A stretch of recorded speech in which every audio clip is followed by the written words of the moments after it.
if you take your knowledge and expertise in anything and bring it to Africa, you're instantly you're like instantly good because they need expertise, infrastructure, ideas, all of that stuff.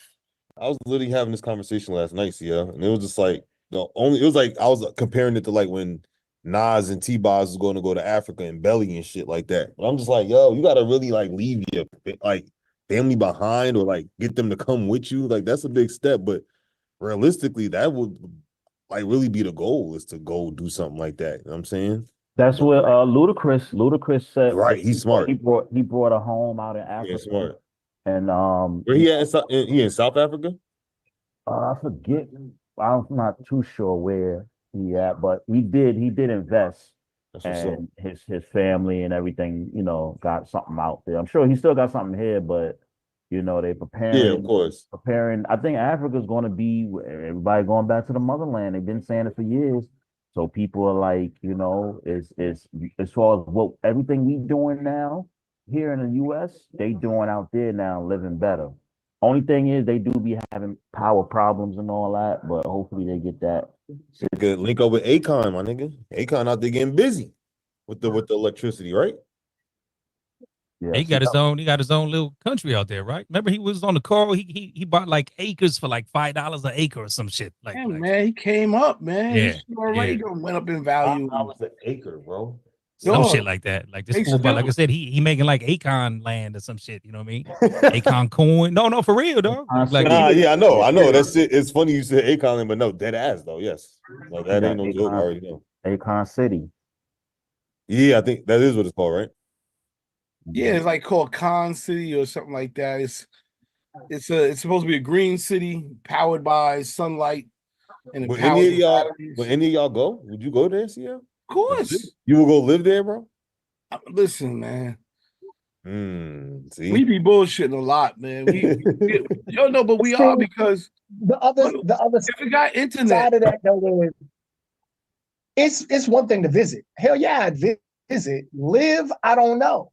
You know what I'm saying? Because there's a lot that goes into living, and I feel like a lot of people forget that aspect.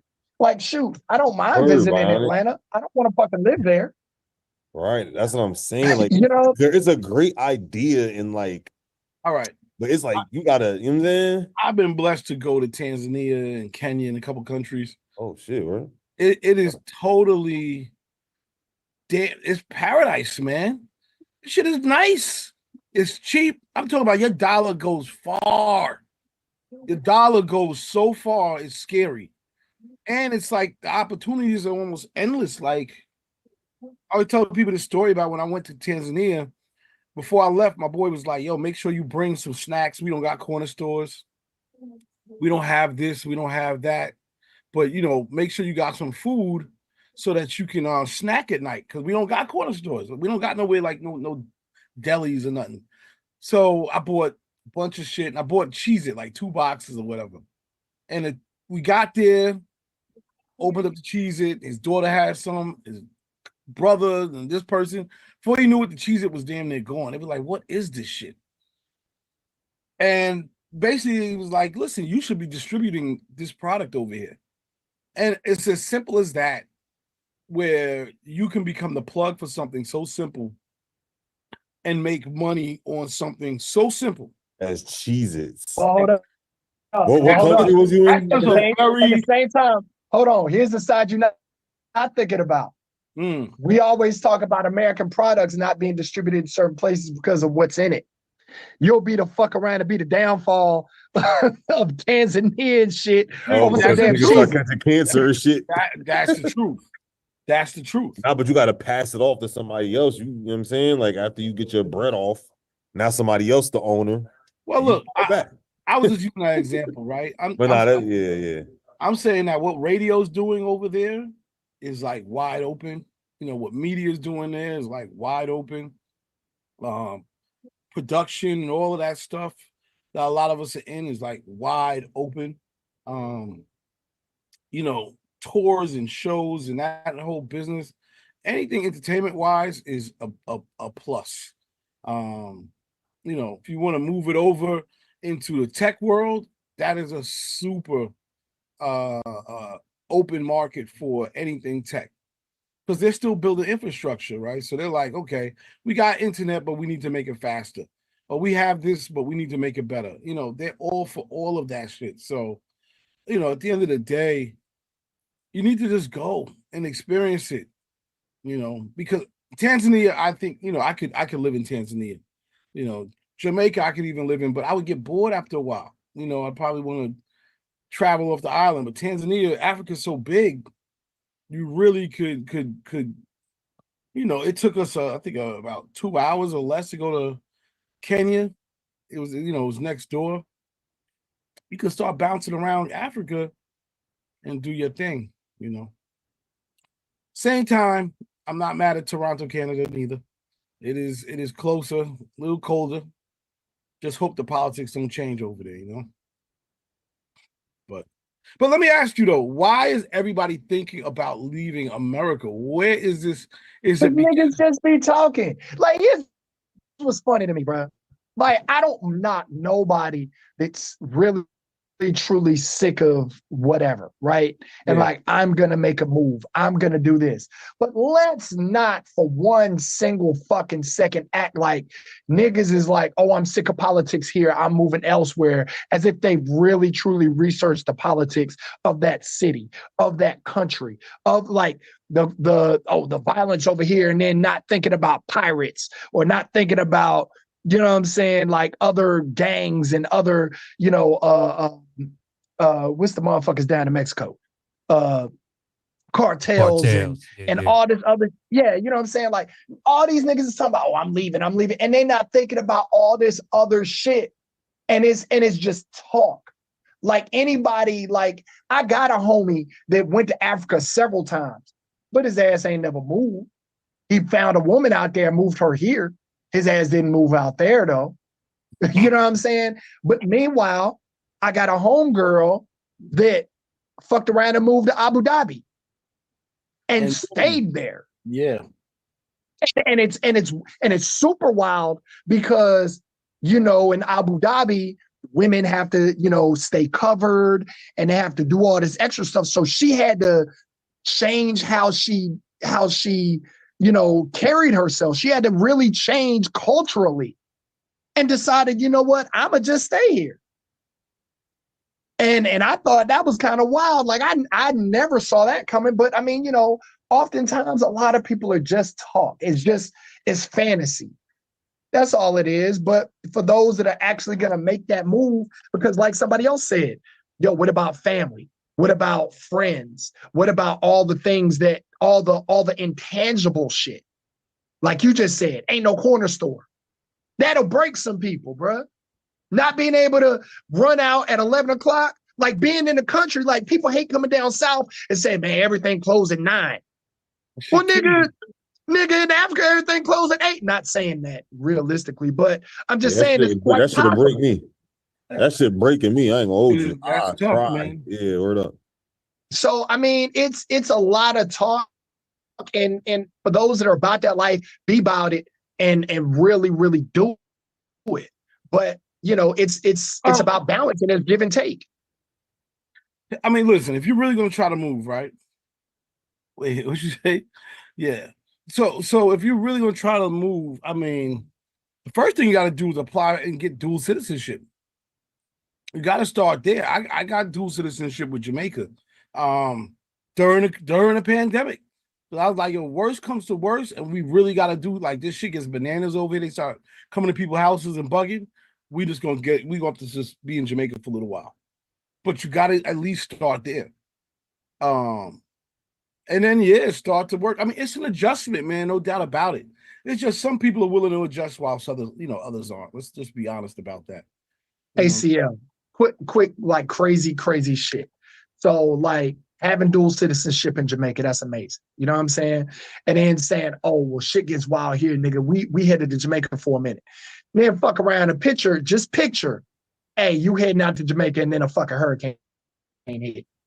Shit is possible. You know what I'm saying? Like, you wouldn't have to worry. Like, all right, now, hey, we're still here, we're still alive, we still have our health, but we have to rebuild. Now you're dealing with some other shit that you didn't really have to think about dealing with.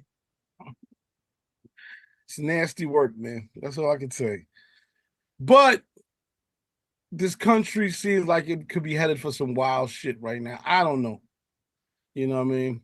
Some of these things that we're talking about, it's not just the presidency, it's also the Supreme Court justices, right? You got that, and then you have some of these things that people want to bring in, which I just feel is just crazy. I mean, everybody has their own opinion. Whatever, but basically, banning abortions sounds wild to me. Sounds crazy. I say we play a joint and come back to this conversation. Yeah. Let's do it. Let's do it. This with another dope album. He kind of gave us a lot of dance records on this, which is very dope. And then the traditional Blast that we know. Blast, I like to say, like the third coming to Nate Dogg. I mean, rest in peace. You feel me? Like I feel it's Nate Dogg, Ty Dolla $ign, then Blast. You know what I'm saying? Like in that realm of the hooks and whatnot, West Coast flavor. And then right there, New Mustard with the LMA, Roddy Ricch, again, that new album for Mustard dropping this Friday. Faith of a Mustard Seed. Shouts to LMA as well. Good to hear her again. Getting ready to have a baby with Jason Tatum. You know what I'm saying? Yay. Life's changing. Secured the bag. Secured the bag. Yo, is that single ready? Is up on the site already? I don't think so. I'll get it over. Yeah, we need that. Yeah, want to put it up, and I want to also play it as well. All right, for sure. Yeah, a little take on Mary J and Wyclef right there. You know what I mean? That's that real love, Britt. Just letting you know, you know what I mean? It ain't real love unless you call it 911. You know what I mean? Just to let you know, Britt, when you find that special one in your life. Word. Yo, that joint was musical as hell too.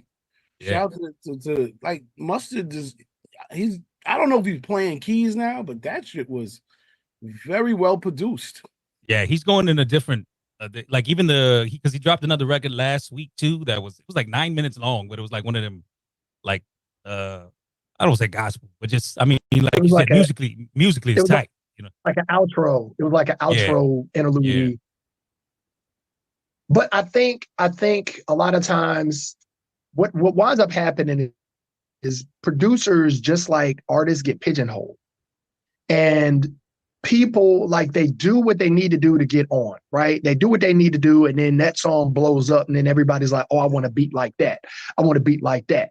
You know what I mean? And so to secure the bag, you keep making shit like that, but you don't really ever get a chance to overly be creative and show what you really can do. You know what I mean? Like, if we look at Mustard and we're looking at Not Like Us being the hottest song in the world right now, and then any rapper is going to come to him and be like, hey, what else you got that like this, like that? Nah, nigga, what about my other catalog of like Life records and hit, like, you know what I'm saying? Shit like this. So he had to do it himself versus being able to give it to another artist is just pressed to get a hit. You know what I mean? It's wild out here, and we never think about that from producers. I think the crazy thing too for Mustard is that Not Like Us was his actual first #1.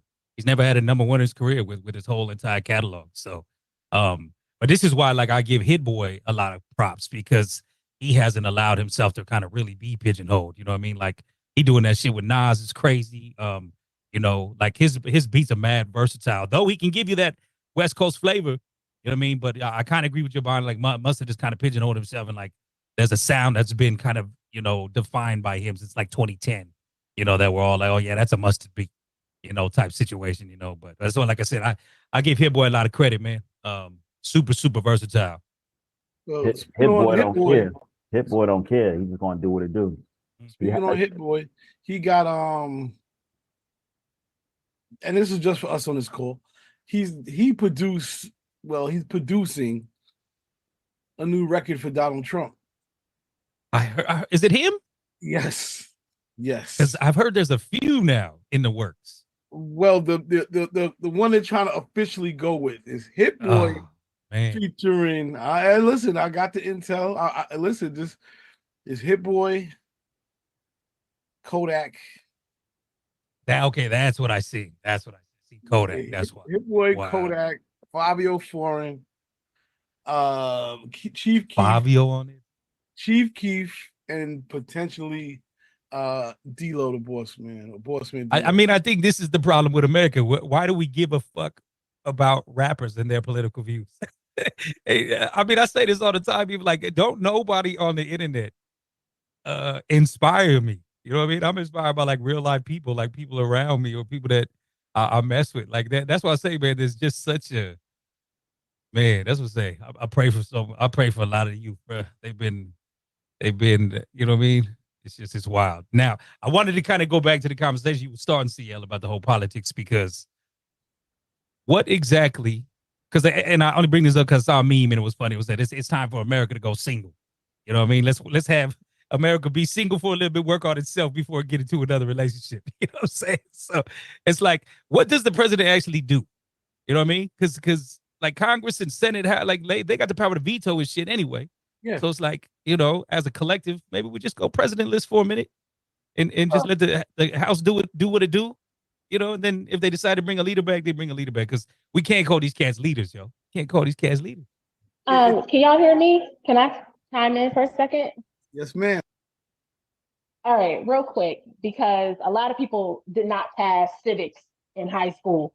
The branches of the government really tell you exactly what each level does. The executive branch of the government doesn't really do anything. It's a figure, they're figureheads. That is why it's important for everyone to know who their local and state government officials are, because these are the people who lobby against articles of impeachment, and they are the ones who make sure that your state is being represented and your community is being represented. Never trust anything from the executive branch of government, because all they do is they take everything that's been done at a micro level and they make it a huger issue, and they bring that issue in front of Congress and the Senate, and then they pass these laws. But these laws they start off in your local government first. And that's why if you really want to make change, you got to start locally. People think that, oh, the president matters. The president doesn't matter, y'all, because you think that Trump is actually intelligent enough to run a country. It's not him. It's the people that they have in the party. It's the people that are hired to do specific jobs. There's a secretary of everything. There's a director of everything. So these are the people who actually went to school. These are people who actually worked in government. So what we really need to do is take the conversation from the president, and put the conversation on the government, and start at a local level.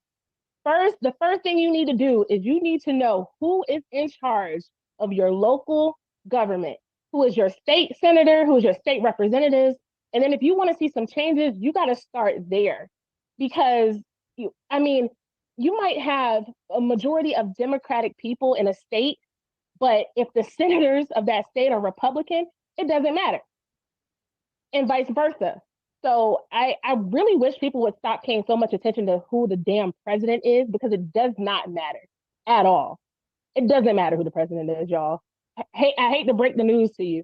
It only matters what we can control on a local level, and then make them force their hand. And they want us to be fighting amongst each other, so they take the attention off the fact that our federal government doesn't do shit for us, and it's not designed to. Think about all of the taxes that y'all pay. You get employment tax, and your employer pays taxes on that money, taxes your check. You go out and buy something, they tax that. Then you go get a car, they tax that. The roads that you drive on, they tax you for that. And we worried about the government? We worried about the president? Come on now. Y'all got to be smarter than this. Hold up, you That's forgot all I about say. property taxes. Then they tax you for owning the shit in the first place. Bionic. We know you know. We know. I'm just saying It's funny you say You're that, right. because that's a big conversation these days. People start to figure out that when I give you $600 or more, right, you got to pay tax on that. If you send it back to me, that same $600, I pay tax on it. It's the government is eating, the state and government in a lot of places are eating off of every transaction. They're like it's the biggest hustle. And if we were living 200-300 years ago, this would be cause for a civil war. And what y'all don't understand is that they distract us by all of these huge news, breaking news, and all of this stuff in the media, by these Trump clips and these Biden clips, and they get us all talking about shit that doesn't matter. And we're not focused on the fact that our government doesn't do things that are actually to make your life easier. And in a lot of other countries, they actually consider the citizens and what they can do to make life for the citizens a little bit more pleasant. If you pay attention to Project 2025, I put some information in the chat about Project 2025, but one of the very interesting things about Project 2025 is that there are employment rights that are going to be going away if this passes. That means if you're working overtime, that overtime is going to go away. So think that politics don't matter to you because they distract you with all of these other big major headlines, but you got to pay attention to the small print, y'all. That's all I got to say. I think I'm done now. Peace. I mean, all the more reason to be your own boss, yo. You know what I mean? All the more reason to be handling your income on your own. You work for somebody, a lot of that shit is true, Britt. You know what I mean? But if you handle your own. What's up, Bonnie? Make it quick. Nah, I mean, everything she said is 100% true, but we also got to understand that we're in a nation of people that need a figurehead. Very few people, like, we could say the president doesn't matter, blah, blah, blah. But at the end of the day, people always want to talk to the supervisor, talk to the boss, who's in charge here, blah, blah, blah. And it's like, yo, this person may not even really be in charge, but they are the figurehead, or they are, this, like, we talk about it with music. Hey, the artist ain't really running shit. It's the team behind the artist running shit. So that's the perception that a lot of people have, and asking people to automatically change that just because it's the president versus changing it in their daily lives is a lot. So we got to take it step by step. And I've been preaching local politics for years, and people still ain't changed. But hopefully things like this will open their eyes. So that's why I say, that's why I asked the question, is he really just our representative for when you got to go meet with the UN or whatever? Like, is that the basis of what he does? You know what I'm saying? He just got to, whoever this, so he or she potentially, just our rep to go when we got to deal with these other countries. You know what I'm saying? I don't know. But check this one out. Nasty one. Yeah, nasty one. That she don't want no more kids. Put them on her tummy. Yeah, you know I heard that. That's been playing down here in Florida. I've been hearing that all week. So y'all know about that one. Did the fleet conference already happen? Yeah, it was already over. The song was Thursday, Friday, Saturday, Sunday. Oh, okay, word. Did you have a good turnout out there? Yeah, I'm still down here. Someone kidnapped me. I'm holding the hostage. Oh, snap. Swerve done got flown out. Swerve done got flown out. No, I'm a Floridian now. Bring my talents to Florida. But it's all... Any thoughts on the record though? So Rob 49, Cardi B on that money. Low-key, they say we probably ain't gonna get another album from Cardi. This is just maybe how it's gonna play out for now on. Singles, features. So she got the Remy Ma spelled in, and being they both from the Bronx. Hey, kind of, sort of. You know what I mean? Oh shoot, that's a lot. That's a lot of pressure, yo. I'm gonna say, what makes you say that she's not gonna drop another album? Oh, I think I think she's scared, low key. It's been 6 years since Invasion of Privacy. You know what I mean? That's a long time to try to repeat. Because that was big for her, yo. Like I said, the sophomore jinx. Wow. She got a lot to lose if that, and especially in this day and age, like, you know what I mean, I listen, fam, you know how I feel when it comes to a lot of these women rappers. We get in the same context all the time. Like, even I was having a conversation like, okay, we got Mustard dropping Friday and we got Ice Spice dropping Friday. Who are you listening to first? Ice Spice or who? Mustard. Ice Spice and Mustard. Mustard dropping his album Friday. Mustard for sure. He's gonna give us some hits for. I mean, not that Ice Spice probably won't give us something we could play. I don't think it's necessarily a hit. You know what I'm saying? Like, I think Mustard gonna give us some shit. Yeah, for sure. But Man, is there Ice Spice album about to be 25 minutes long. With 20 not tracks. 25 minutes. How many tracks? 20 tracks, 25 minutes. I'm telling you. Hey, Queen, is Rakim this Friday too?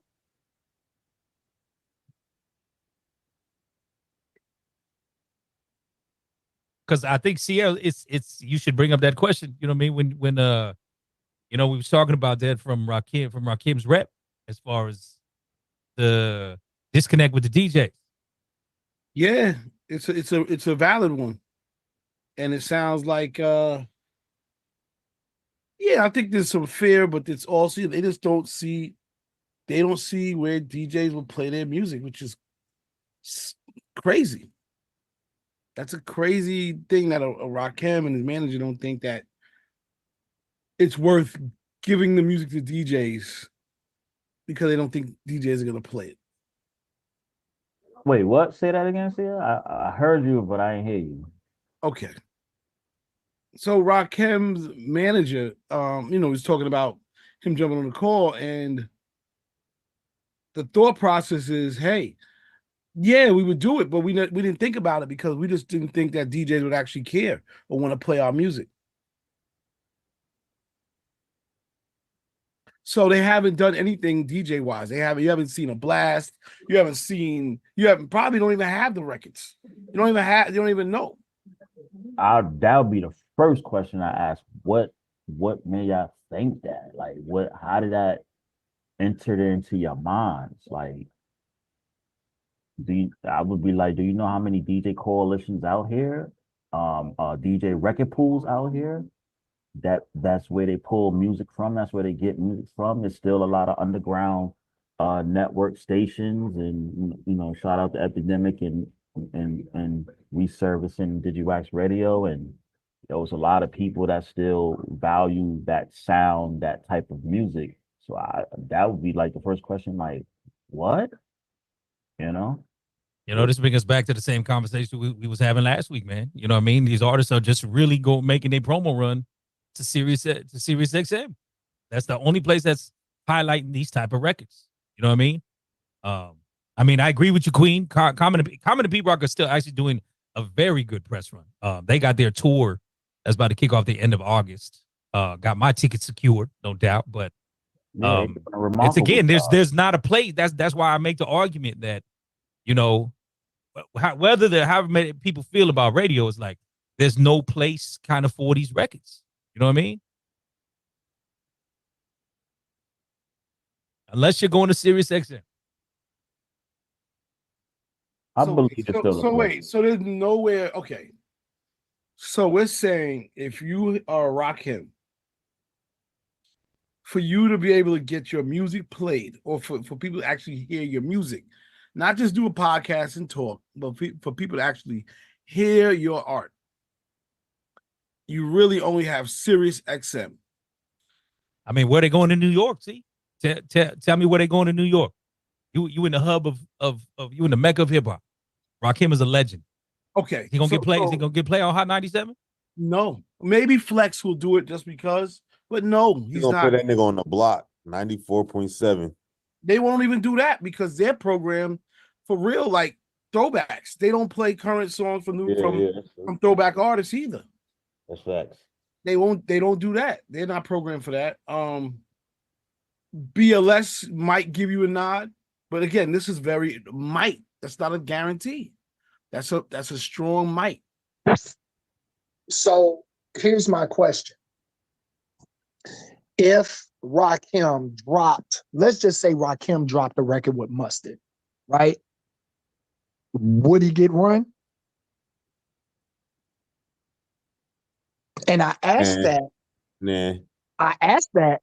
Well, I ask that because a lot of times it's like, yes, these legacy artists have done their due diligence and do deserve a little bit more respect. But at the same time, on the flip side, it's like, what are you doing that the masses want to hear?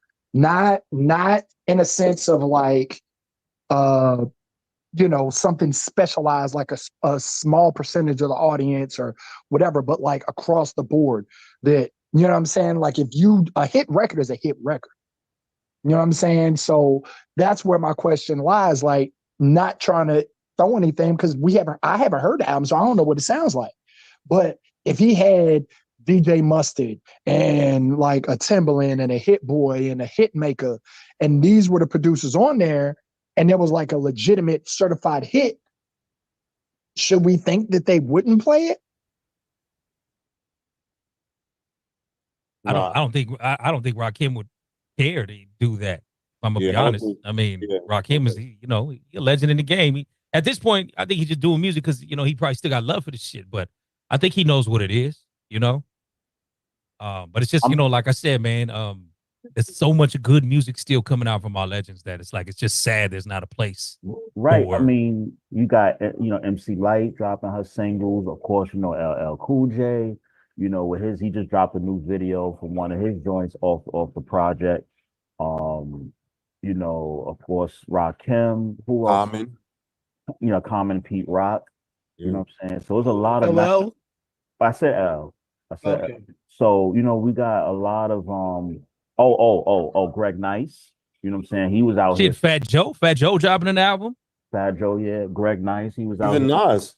He was out here in Florida for the conference and was able to and really kicking it. Actually, I brought him on stage and one of the joints I told him to play his record. He got on stage and he did, and in his lyrics, he said rock a show not for free, for a fee, but he did his beatbox and he did a medley of joints. I didn't know he was like that.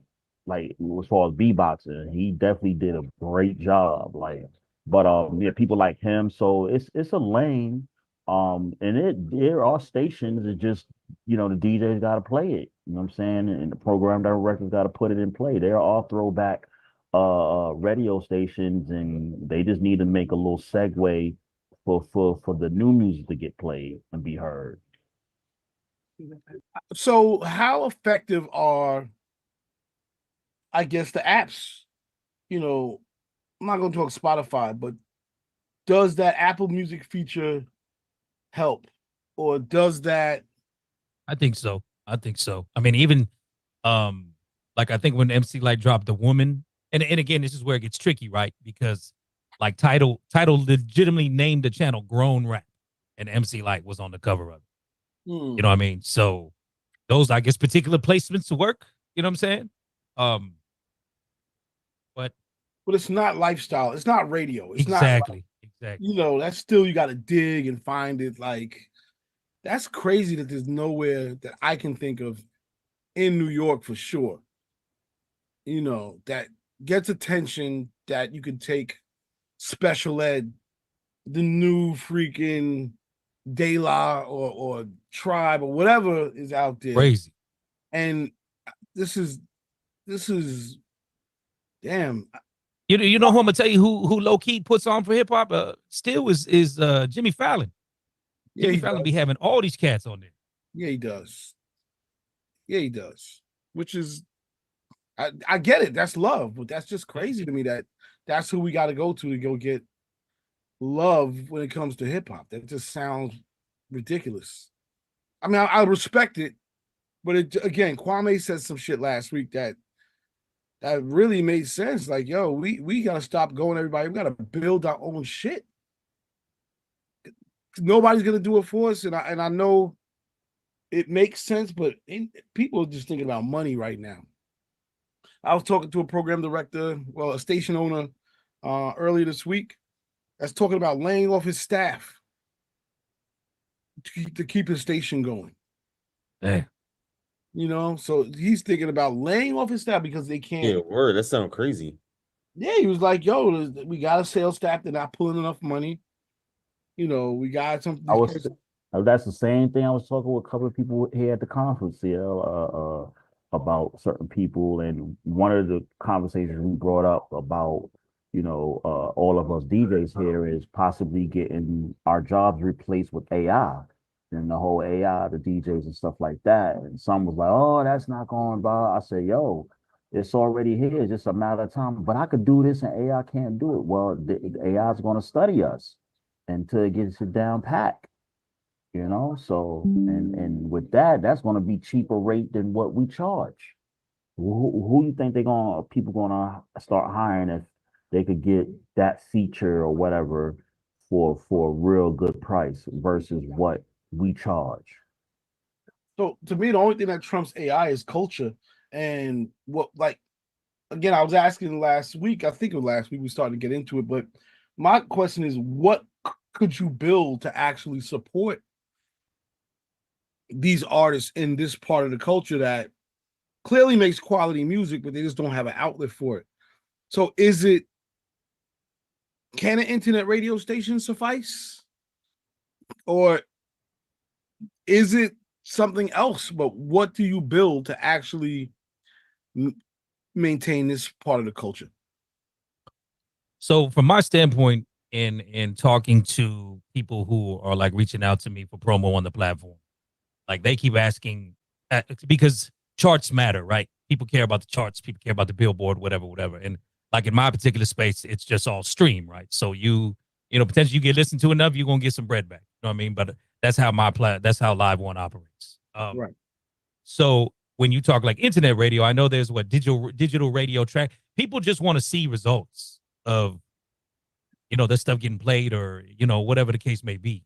You know what I mean? So I think that kind of can, at least, if however which way stuff can be tracked, because of course radio, you got BDS, you got media base, all that different stuff where you can actually see, okay, this is moving up the charts, or people turn to Billboard, okay, this is in the top 100, top 40, da da da da da. You know what I mean? Like, and we judge that on, and we use that, I guess, as a judge parameter, right, on how the record's doing.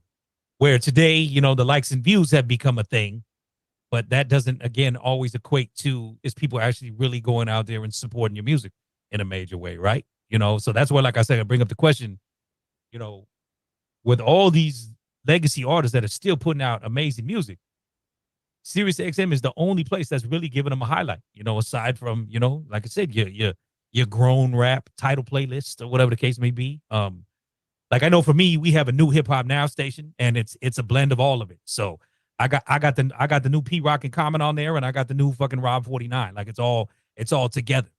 You know what I'm saying? But for some people, like, they gonna skip that type of shit. You know what I'm saying? So this is what, like I said, man, I would love to see someone just invest some bread for like a year. And it probably wouldn't be much, 3-5 million. You know what I mean? And just try to have a 24-hour, and again, I know people don't like the term, but adult contemporary hip hop station. You know what I'm saying? Yeah, it's definitely I think it would actually make money. I think it would make money, though. I mean, it's like I said, I make the comparisons to like game shows, right? Older generation at the crib, they're watching Family Feud all day. You know what I'm saying? Think of those ads that are in that. It's fucking Ozempic and fucking, diabetes medication. You know what I mean? Like you can't tell me those advertisers wouldn't be involved in that station. Like, why not? Of course they would.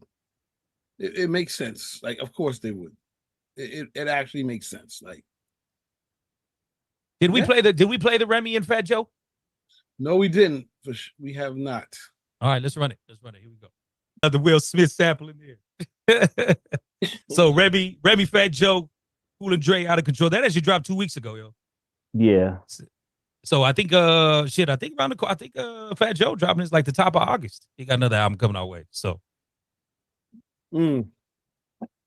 sound like Remy's relationship is over. Man, her and Papoose is no more. I don't know. I do not know.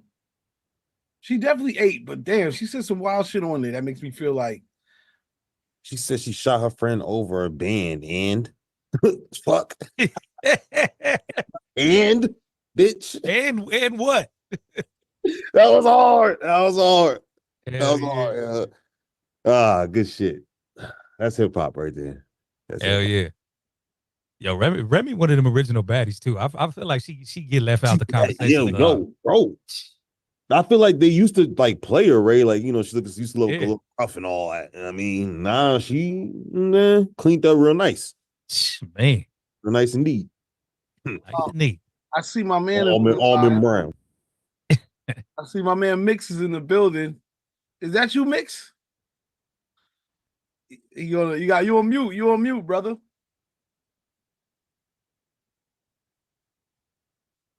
Mix, you literally on mute. We can't hear nothing you saying. You got to push that little microphone button. Okay. All right. What you thought about that song, man? What happened? That last song. What did you think about it?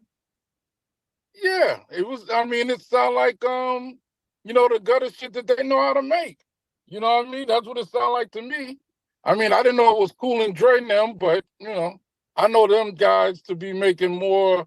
I mean, I guess they've been with gutter artists, but I think that they more, party type track making cats. But I'm just listening. I'm just listening. Well, real quick, man. Welcome to New Music Wednesdays. We're just gonna give you a quick shout out because Okay. we've been talking, we've been kicking it. Shout out to my man Chuck Chill Out. And for those who don't know who you are, please introduce yourself, man, because you are, you're a legend and you deserve your flowers. So introduce yourself.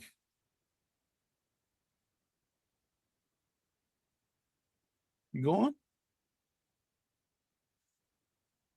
I don't know if he's there or not. All right. Well, that's what's up. D-Wrek, we see you. What's happening, brother? What's cracking?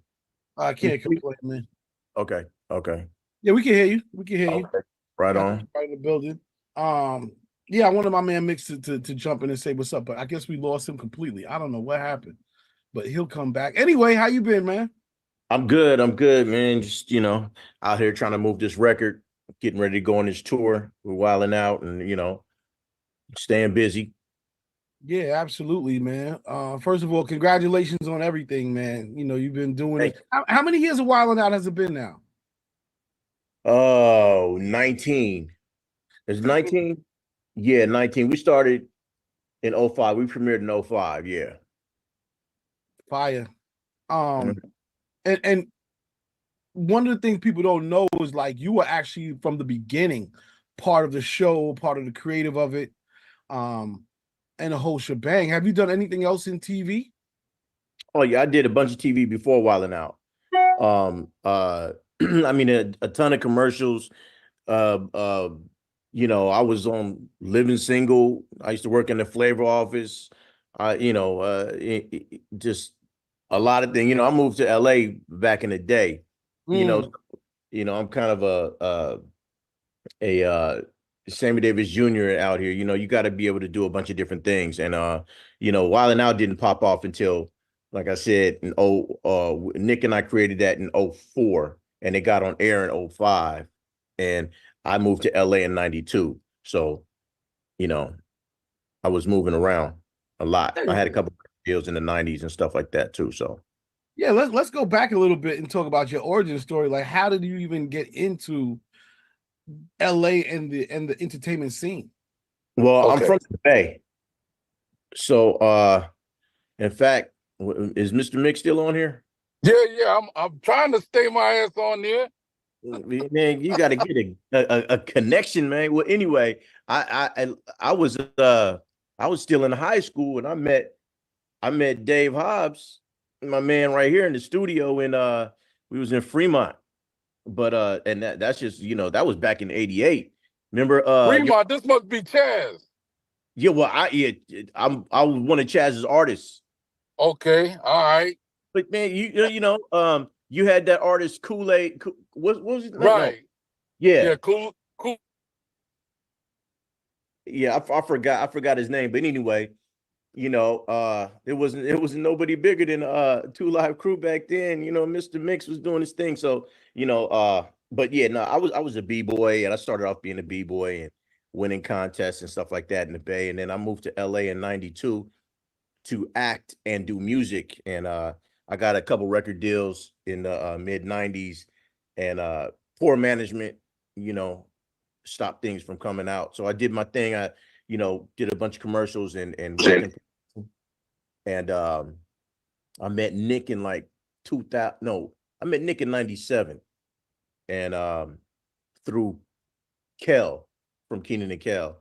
And you know, Nick just became like my little brother, and we've been, you know, working together. We did a bunch of demos that got him his record deal over there at Nick Jive. And you know, since I had the whole b-boy background, I could, you know, break, pop. I wasn't a graffiti artist, but I was a, you know, a rapper, a dancer, all that stuff. So Nick was like, yo, can you DJ? I was like, yeah. And he said, man, we should just do the Jazzy Jeff Fresh Prince thing. And then so that's what we did. And then a few years later, we came up with Wildin' Out. That's amazing. That's crazy. Yeah. So thanks. So ever since then, you know, that's been the bread and butter. People want to say, oh, that's your only job. That's the only job I gotta have. You know what I mean?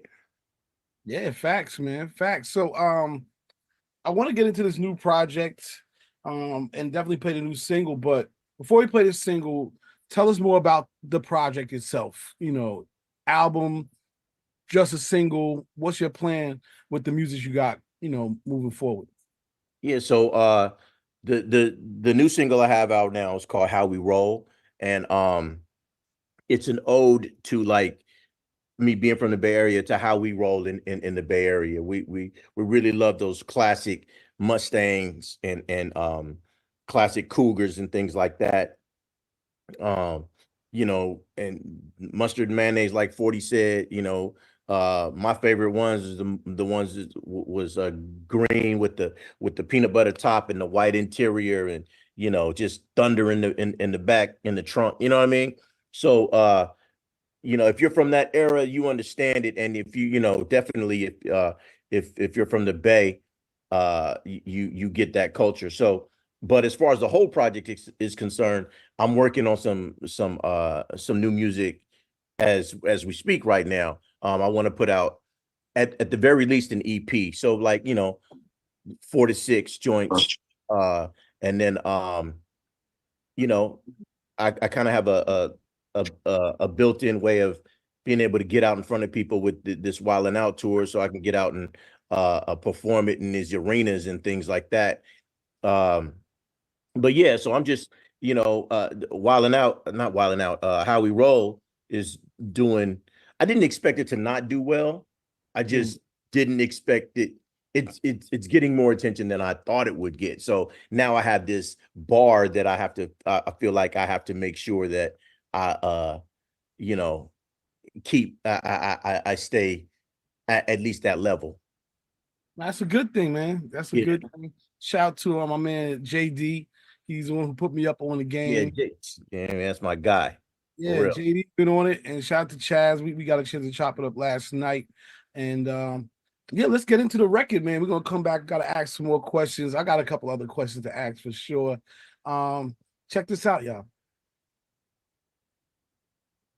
This is how we roll when we strike it through the bay. I take 580, hit the 5 to the bay. On the mic, coming tighter than that drop top. This is how we roll when we strike it through the bay. I take 580, hit the 5 to the bay.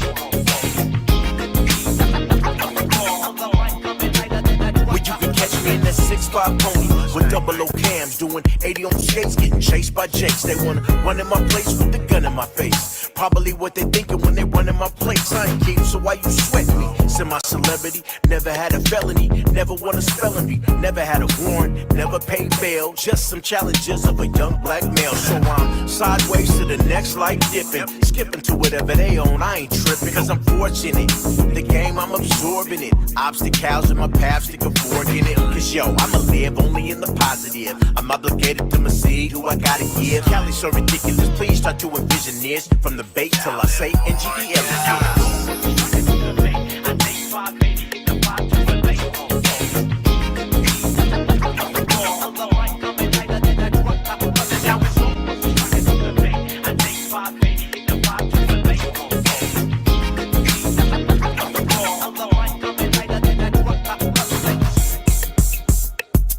Alley-oopers to all my Cali troopers, from square bears to them ice cream scoopers. When you see me floating like the Jetsons do, and I'm squatting in that old school, let me through. Fold is 24 now.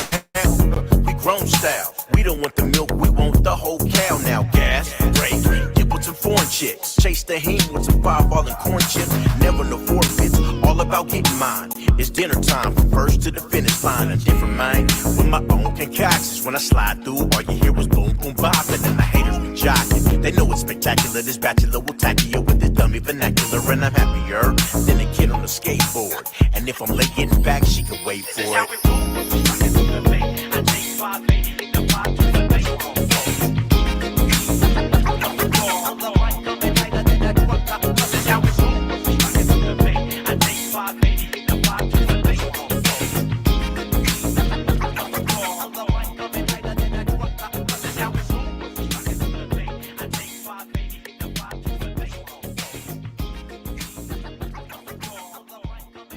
Yeah, shout out to the Bay Area. Good looking out, man. You know, born and raised, man. Yeah, no doubt. Shout out to the Yay, man. Raymond T, jump in. Just want to say congratulations first, D-Wrek. Like you said, 19 years wilding out, Jay. What other job you need? You know what I'm saying? Much respect, though. Thank you. Dope record. You know what I'm saying? Definitely love it. I've had the opportunity to work with Nick a few times. I'm actually out here in San Diego, so I know those are his roots. Okay. You know what I'm saying? So so question for you, man, because we was having this conversation earlier. Because that's definitely grown. That's grown rap for us, right? That's our vibe. So yeah, absolutely. So trying to push that record, who are you taking that record to? You know what I mean? Like as far as the audience is concerned? Yeah, as far as audience. Like you know, are you gonna try to do a radio play? You know what I mean? Because I'm only bringing this up because we was having a conversation, like, you know, Rakim got new shit, Common and P-Rock got new shit. It's like there's not a space for these dope ass hip hop records, you know, in where traditional FM is today. So I just want to know your feelings about it. Right. So it's funny because I saw something online the other day where somebody said we need to have, because we're hip hop, you know, we're hip hop. Just because we're not 19 or 15 anymore doesn't mean we're not hip hop, you know. But I saw someone online that was saying, you know, these other genres, they have different categories, you know, and we don't have that. So, you know, like short, they gave the example of the guy said short shouldn't be competing with 310 Baby or whatever, you know what I'm saying?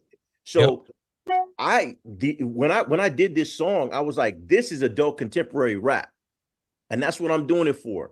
I'm not, you know, if the kids want to gravitate to it, that's cool, you know, and I can understand if they don't, because you know, I'm 22 years younger than my mom. We didn't listen to the same music. When I was like, Mom, you got to hear this record. It's called Hard Times by Run DMC. Or I Can't Live Without My Radio. I'm a kid. Mom, don't turn that stuff off. This is music right here. She put on some Marvin Gaye. You know what I mean? So that I get it. I totally get it. But you know, it wasn't like Marvin Gaye or was competing. Well, let me give a better example. It wasn't like Rick James or somebody that was, you know, like a Zapp and Roger in the mid 80s that was really killing it in the mid 80s was competing with like a song from the Temptations from back in the day. You know what I mean? Like, you know, even Thriller for that matter. Thriller, you know? Exactly. That was, you know, I'm 13 years old listening to Thriller. Rick James was older music to me. Hell yeah. You know what I'm saying? So it's like I think we should have our own. I mean, maybe we coined it something like something better than adult contemporary rap, you know what I mean? But we definitely need our own category because, like you said, you know, I mean, even my peers, I can go give that record because they understand the origin of that record. They're like, yo, I know that rap, 52nd Street. That's this, that's that. You know what I mean? So it has a whole different a level of nostalgia for us than it does for these other kids. And that's okay. I'm not mad at what they do. I'm saying me and my son do not listen to the same music. Yeah. It's two different lanes. You know what I'm saying? So I'm glad you speak on it from an artist standpoint because this has been a heavy topic of conversation now for a while now. It's like people don't like to hear the term like adult contemporary hip hop. You know what I'm saying? Yeah. But at the same time, going because I saw that same clip you were talking about. Rock has soft rock. They have alternative rock. They have all these other fucking subgenres within the genre. So it's Right. like at 51 years of hip hop, I think we've reached the space now that. And listen, I'm gonna tell you, Rek, Nick got the money to do it. Let him go invest $3-5 million for 1 year, adult contemporary hip hop radio station, and let's just see if it works. You know what I'm saying? I've been. We just need somebody to take a chance on it. You know what I mean? Exactly, because we listen to our music when you hop in your car. When you hop in your car, what are you listening to? If you got Sirius XM, you're listening to you're listening to Rock the Bells. You're listening to these, I can't even remember. He continued to breathe. You continue to prove all our points we keep making. Yeah, Sirius is the only space to go get these records, and that's bullshit. Right. You know what I mean? Like Right. you can't. I mean, why can't you be in LA and hear your record, Rek? Because it don't fit with their programming, right? Right. You know what I'm saying? You probably get more love on K-Day for that record than you would fucking Power or 92.3. Absolutely. You know what I'm saying? Shout out to Romeo. Exactly. Yeah. Shout out to Romeo. Shout out to CC. You know what I mean? Like that's all the fam over there too. You know what I mean? But it's just, again, it's like, I think the time has come and somebody's got to take a chance and try to create a modern station that we can get new shit from people like yourself and the legends, because everybody's so heavy on the throwback stations. But it's like, okay, cool. You could still put throwbacks in it, but there's enough new music coming out from our legends. And even for yourself, you deserve a space for your record to be heard. You know what I'm saying? So, but much respect, G. Like I said, salute to the DJ, no doubt, man. Like I said, 19 years Wild and Out is crazy. You and Nick have created something amazing. It's wild, bro. So much respect. Appreciate it. Yeah, no doubt. I mean, and just picking up from that, I mean, it's a topic we've been having for a while, and is it something that you start in LA, or do you do it in Vegas, or do you do it where you say, hey, listen, iHeart, we're gonna buy this time to run this special, 3-minute, 5-minute clips where we're gonna play 2 new joints from veteran artists, or from I hate saying old school, but artists that have that vibe that were before us. Seasoned. Like I think it was, I don't know, I don't quote me. I thought I heard MC Light say, or someone say that just because, MC Light has a new album coming out right now, right? Just because Light is putting out a new album, that's not old school. That's Light's new album. You know what I'm saying? It's not, she got a song out right now called King King. The whole album is dope. She played it for me the other day. But it's not an old school record. It's MC Light's new album with brand new music, and we shouldn't be just put on this back burner, this, proverbial back burner of hip hop. And, because, we started this stuff, we were there at the beginning. I remember, waiting all day long just to hear Rapper's Delight on the radio. All day to hear it one time. And now, you can't get rap off the radio, and it's been morphed into all kinds of stuff, which is totally fine. But we still like what we like. And I'm just going to continue to say, Z, like DJs is the original influences, G. Going back to even what you said, Rek, Nick saying, let's go do the Will Smith and DJ Jazzy Jeff thing. You know what I'm saying? Like, so, I think we got to take it back and try to, and I only bring this up, Rek, because like I said, my background is radio. I had Nick plenty times in my station out here in San Diego, Z90. You know what I mean? So it's like, he's very familiar with how radio works. He's done radio himself. I talk about JD taking a chance maybe in Atlanta. I think Nick could probably be the one to pop it off on the West. We think about somebody else to do it on the EC. You know what I mean? And just take a chance. Give it a year chance. That we, this seasoned, whatever the fuck we want to call it, whatever, you know what I mean? And I don't think nothing wrong with calling adult contemporary hip hop, because that will become its own chart. You know what I'm saying? Rap, AC rap, whatever. AC you know what I'm saying? That's what I call it, AC rap. Yeah. And I'll spearhead it. I'll be Let's the run first. Let me know how I can help. Let's run it. All right. I'm with it. We getting some progress here. Yeah, that's what I mean. This is what I say. It's got to be someone who's willing to take the chance to do it. You know what I mean? We've been, you know what I mean? And everybody's always worried about losing money, but listen, and this ain't no disrespect to Nick. He got money to burn. he could lose $3 million. He gonna be all right. Look, You know what I'm I'm saying? So I'm on text with him right now because we going back and forth about this tour that we're about to start. And first date is September 1st in Vegas. So we getting all the technical stuff. We Batman and Robin and what is it, Green Hornet and Kato on this Wildin' Out stuff. So Yeah, now let's get to it. yeah. DJ Swerve, what's good? Yo, what's going on, yo? What's going on, D-Wrek? Right on. How you? Yeah. I want to salute you and everything you've been doing. I didn't know too much of your background history, but I'm glad to learn it through here through Digiwaxx. Welcome. You know what I mean? I didn't really have too many questions, but some just popped in my head. I want to ask you. Since the beginning of hip, it's somewhat started with the DJ. Do you think moving forward, because now all the DJs are considered artists, basically, you know what I'm saying? I was just sitting here, I'm out here in Florida. I'm not from Florida, I'm from New York. I've been for a conference, through this week. But and I'm networking with different artists and stuff like that. And I'm saying to myself, well, nowadays it's like the DJ's the producer. Some if they can rap, they'll rap.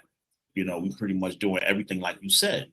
You know what I'm saying? Like you said. So do you think it's going to end with the DJs? Because a lot of artists is getting in our lane. A lot of artists that have been rapping from back in the day, they are now DJs. Trying to do from the money that we make, because we still around making and be able to make moves, whether it's the local bar, nightclubs, whatever it is, getting $200-$300 to $3,000 to $30,000. Right. So you think things are going to circle back around and with the DJ at the end of it all?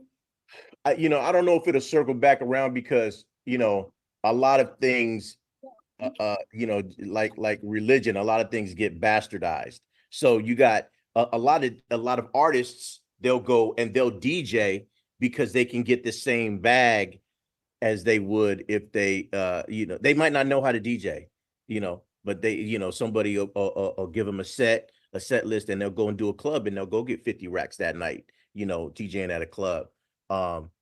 And I'm not knocking how anybody gets their money, but what it does is it puts more pressure on the guys like us that can really DJ, that can really blend two records together, and it kind of makes it, if they hear one little itty bitty mistake that we make, they want to say, oh, he's not a real DJ because he messed up here and messed up there, whatever the case is. But anytime, you blend in records, you sometimes you got to push the record or drag the record, as far as just getting that perfect blend. But as far as it coming back to the DJ, I don't know, because especially in radio, we're not the ones that dictate what's being played out there. So the only way it could come back to DJs is if we take it back. Is if DJs actually take it back. That's my take. All right, cool, man. It's great. I didn't even know you was gonna be on here today, but I'm saying, I'm glad you did. You know what I'm saying? But I always say it always ends with the DJ, regardless. I'm saying it always we got the streets, and if these artists need the record played, and we in the hoods, we in the bad neighborhoods or the good neighborhoods, right? Street clubs and everything. So regardless, we are always needed, even though we don't get us praised enough. You know what I'm saying? We should be in the forefront, but right. We still here. You know what I'm saying? We're definitely needed, but I don't think we're appreciated like we should be appreciated. Correct. Because I think even with me, and I don't even think this, I know this. The DJ, especially being around all these comedians and things like that, when we're on tour, it's always make sure DC this and make sure Justina that and all these different. Oh yeah, and the DJ. So a lot of times they don't even remember my name. They just, oh yeah, but don't forget the DJ.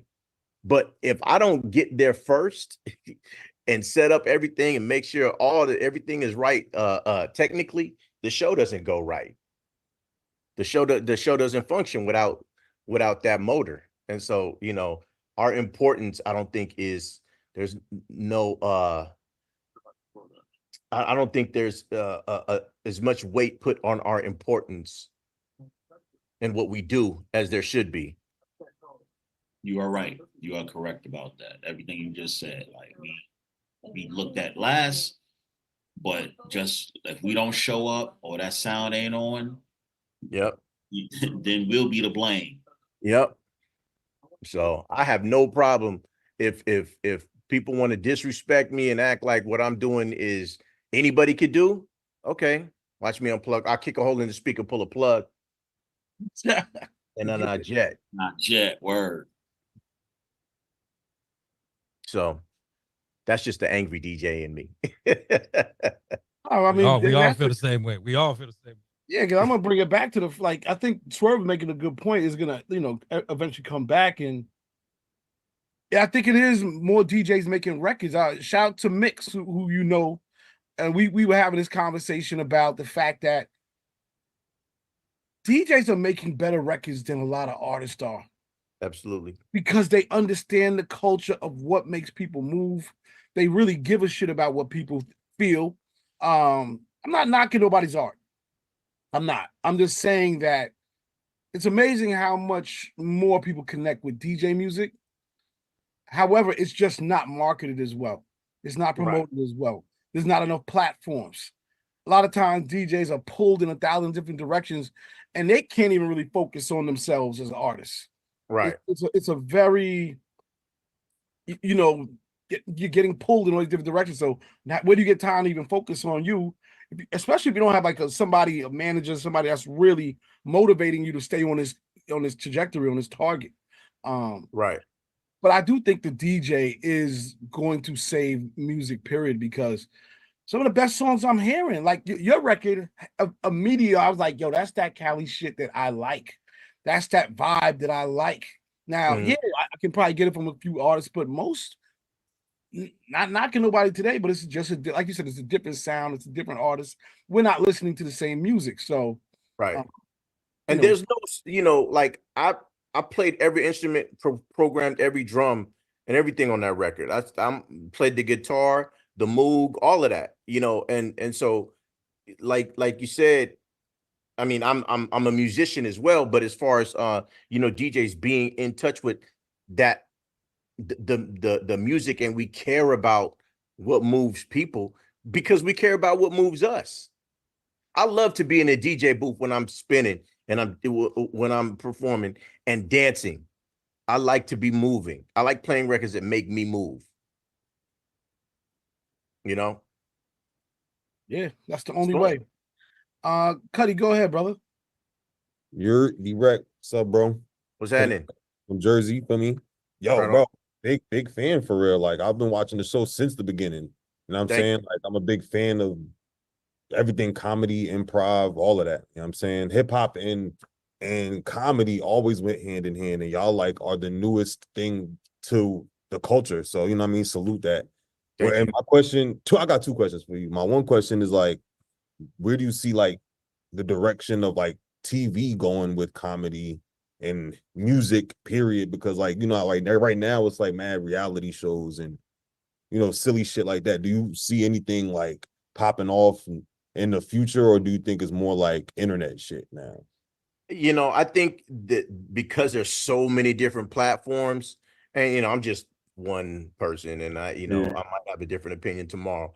But I think that because there's so many platforms and there's so many different types of music and comedy and things like that, and then it gets watered down when it gets to the others. They make their own versions of what we do. I think that it'll probably, there'll always be like one or two on the major linear television, but I think most of it'll live on on the internet, or some of the like Tubi's and whatever, Samsung TV and things like that, those platforms that say we see value in it, you know, but you know, these major networks may not see the value in it, and so it'll be on what is it, like YouTube and Tubi and Samsung TV and all that kind of stuff. Real cool, shit like that. Yeah, exactly. Okay. And my second question is, I like that insight. Thank you for that. Because I'm, like I said, in living color, you know what I'm saying? Wilding out, like all those, all that, you know what I'm saying? These are things that I grew up on, like our era grew up on. I want to see more of that. I want to be a part of that for real. So, and my second question is, what was like your favorite era of wilding out? Because right at this point, it's been different. Like at least in my eyes, it's been like 3 different eras of it, maybe 4. I might be bugging, you know what I'm saying? So like, have your favorite time that you was on there, like, yo, that was a time, or is it now? You know what I'm saying? Because that, you know, things change. Right. Well, I never thought of that. That's a like the very beginning is a total different era with like Cat Williams and Spanky Hayes and all these cats, and right compared to now, and I feel like there's definitely a part in the middle. Right. Saying like, yeah. Well, for me, you know, I'm the older statesman of the show. So as far as the comedians are concerned, I always like the comedians. I think that, you know, I love those first 4 seasons with, you know, the Mikey days, and that when Afion and Kat and Kevin were, you know, just prevalent on the show, you know, Corey and even Daryl Heath. You know, I ain't seen Daryl in years, but you know, but as far as like musical guests are concerned, you know, I get excited when like I look at the schedule and I'll see, you know, I'll see, oh, Wu-Tang is going to be on this episode, or you know, if they'll call me and say, hey, you think 40 will do an episode, you know, and I see 40 on the on the calendar, and MC, you know, people from my generation of hip hop, I get really excited when I see that. And you know, because truth be told, there are a lot of artists when I don't know who they are. You know, like they just kind of getting on, like either I may have heard their music, like they may have a huge record that everybody's listening to, but I don't, you know, I know the record, but I don't know the artist, so I can't put a face to the song and stuff. You know, I remember one time, you know, Travis Scott was, you know, just, you know, like lava. He was the hottest thing in the world, and it was time for us to do for him to do a sound check, and I just saw a bunch of dudes standing over by my DJ booth, and somebody sitting down smoking some weed next to my DJ booth. And you know, we get real possessive when it comes to our equipment. At least I do. And I'm like, I walk over and I'm like, yo, what are y'all doing? You know, get away from my equipment. And this kid stands up and he goes, oh, my bad, DJ D-Wrek. My name's Travis. And it was Travis Scott, you know, and he had one of the craziest performances ever on Wildin' Out. And he was respectful and everything. He didn't act like, you know, like, oh, you don't know. He wasn't Hollywood or no shit like that. Yeah, he wasn't acting like I'm supposed to know who he is. But yeah, it was just when I realized that, I was like, oh, let me make sure that I'm respectful, because if you're there, you're supposed to be there. If you're on set, you're not not supposed to be there. There's enough. You didn't just walk on. Right. Right. Okay. So, you know, but yeah, I think that those first 4 seasons are my favorite. Yeah, I would agree with you. Yeah, I would agree. Personally, yeah, that was just like that was an era. But it's evolved so much. Yeah. So like now it's just like lavish, bro. Like y'all got the set looks crazy, you feel me? Like it was a little more raw back then, but the people that you had, it was dope. Right. I always came with the musical guests. It's a fire show, bro. Salute, bro. Thank you. I love like when we got all the heavy hitters on the show on an episode at one time, you know, like when we have DC and Carlos and Chico and Jacob and everybody, you know, like people say, man, how come that white boy, he ain't even that funny? I'm like, y'all don't know comedy then. If y'all don't think Jacob is funny, y'all don't know comedy. Right. You know, because Jacob knows what he's doing.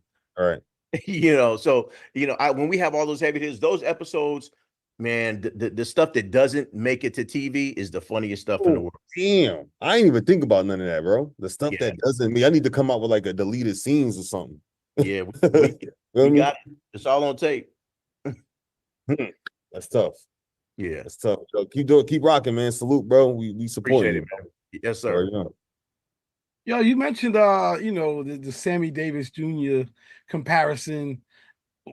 First of all, what else do you do? Like, in other words, are you shooting other content, films?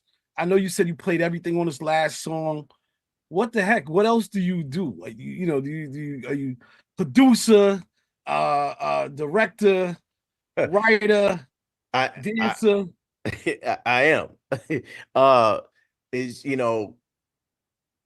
it's like when I first moved to LA, I wanted to be an actor, and a friend of mine said, "Yo, why don't you come audition for my agent?"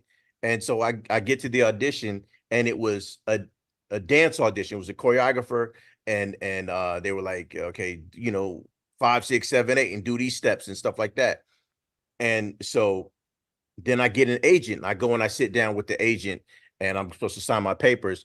And then she's telling me what all the things I need to do. This is like 1992. I'm just young, and she's telling me all the things I need to do. And I said, okay, but okay, so how can I be on the Fresh Prince of Bel-Air? Like, when can I get those auditions? And she says, oh, this is a dance agency. You need a theatrical agent. So she said, with this agency, you'll be doing tours and music videos and things like that. So that only happened because I was able to dance. And I was only able to dance because I was a B-boy. And I used to, battle people in the Bay when I, growing up as a kid. So all of a sudden I had a dance agent, and then I got a theatrical agent, and then I started doing commercials, and, I've done stand-up. I didn't keep doing stand-up. I probably should have kept doing stand-up, but, I've done little acting roles here and there. But then, Wildin' Out takes up a lot of my time. And so, yeah, I had been here. Let me see. Wildin' Out happened in 95. I'm sorry, 05. So a lot of people say it takes, at least 10 years to get going in Hollywood. And that happened, 12 years. Wildin' Out happened 12 years after I moved to LA. So, as far as my trajectory, it was kind of on course. I just didn't know I was going to end up being known as a DJ, because even D-Wrek, my name is Derek, but me and Nick were going over names like, yo, who I should be DJ, Jam Master, whatever, what I mean? And Nick was like, oh, your name is Derek and you play records, man, you should just be D-Wrek. So Nick came up with that, and it stuck. Yeah, that's what's up, man. Yeah. Shout out to everybody in the room who just tapped in. We're on with the legendary DJ D-Wrek, representing the Bay and also representing his new music. And of course, Wildin' Out just played his new single. If you got something you want to say, feel free to tap in. Shout out to my man DJ Toshin here. I seen Butterfingers. Shout out to, of course, Derek Trailer, I'm not gonna say his real name, aka D-Train, and everybody else who's in the house. So feel free to tap in. We got the legendary D-Wrek in the building. Raymond T. So Rek, Raiders or Niners? Man, I gotta go with the Niners, because I gotta go with the Niners only because loyalty is my thing, man. Like you if you're not them cats is in Santa Clara, dog. They ain't even in the Bay. They still in the Bay. Santa Clara is the Bay. Santa Clara is the Bay. Even when the Raiders left Oakland the first time, I had a hard time saying Los Angeles Raiders, and then they came back to Oakland, and it was okay. This is normal. That sounds like normal jargon here in Oakland Raiders. I was Las Vegas. I saw somebody with a loss. I took my son. I was down there by you. I was down there in Carlsbad at the Legoland. Had my son down there, and a dude walked past me with a Las Vegas Raiders shirt, and I was just like, and that's blasphemy to me. Yeah, I haven't brought myself to buy any Vegas gear, but it's still Raider Nation on mine, G. Day one. You know what I mean? Hey, I had to ask because I know you're a Bay boy. You know what I mean? Yeah. Oh, that's what's up, man. Listen, I think we're gonna play the song Going Out one more time to show love. And thanks for everything, man. I can't wait to just connect in person and really build. And for all the DJs that's here, show some love, man. This is what it's all about. We get Absolutely, man. I appreciate you, man. And you know, any of y'all that want to play the record or whatever, if you're feeling the record and you want to drop or whatever, just hit my DM. I'm on Instagram at DJDWREK. Hit my DM and drop your name and all that, and I'll send you a direct drop or whatever you need, man. You know, we're trying to push this out because what we're really trying to do is get this AC rap out here in this world, and give us a space, because are we supposed to just outgrow hip hop? No, we are hip hop, right? You know what I'm saying? So I'm trying to help create this space for all of us. So right up. Bionic, you want to say something real quick? All right, I guess not. Let's play the record. We're gonna go one more time with this. We got to run it back. Shout out to everybody who's in the building. Shout out to all the DJs. We know love is love. I appreciate it. Of course, we got to do it right for you, babe. Let's do it again. Hold on. This is how we roll when we strike it through the bay. I take 580, hit the 5 to a bay. On the mic, coming tighter than that drop top. This is how we roll when we strike it through the bay. I take 580, hit the 5 to a bay. On the mic, coming tighter than that drop top. Well, you can catch me in that 6'5" pony with double O cams, doing 80 on skates, getting chased by jakes. They wanna run in my place with the gun in my face. Probably what they thinking when they run in my place. I ain't king, so why you sweat me? Semi-celebrity, never had a felony, never won a spelling bee, never had a warrant, never paid bail. Just some challenges of a young black male. So I'm sideways to the next life dipping, skipping to whatever they own. I ain't tripping, cause I'm fortunate. The game, I'm absorbing it. Obstacles in my path, stick a fork in it. Cause yo, I'ma live only in the positive. I'm obligated to my seed, who I gotta give. Cali's so ridiculous, please try to envision this. From the bait till I say NGEL.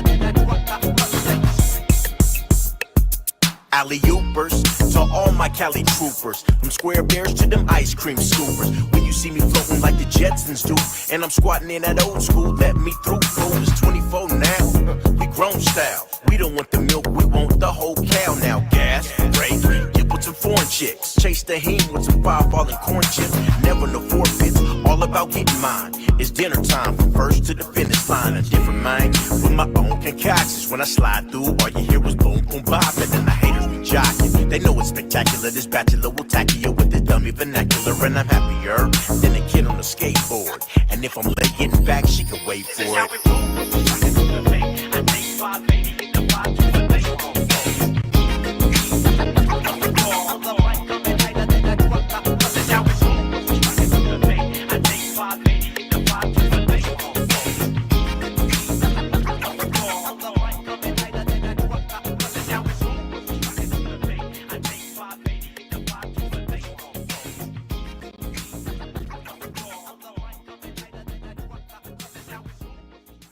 Yeah.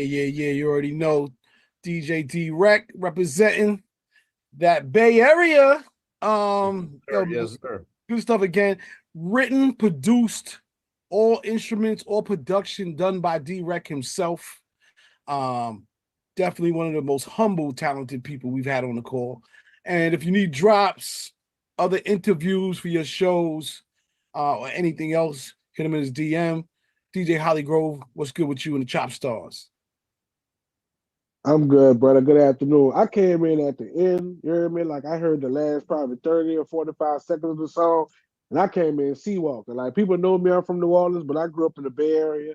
You hear me? I lived in Berkeley. I went to Willard. I went to LeConte. I was supposed to go to Berkeley High.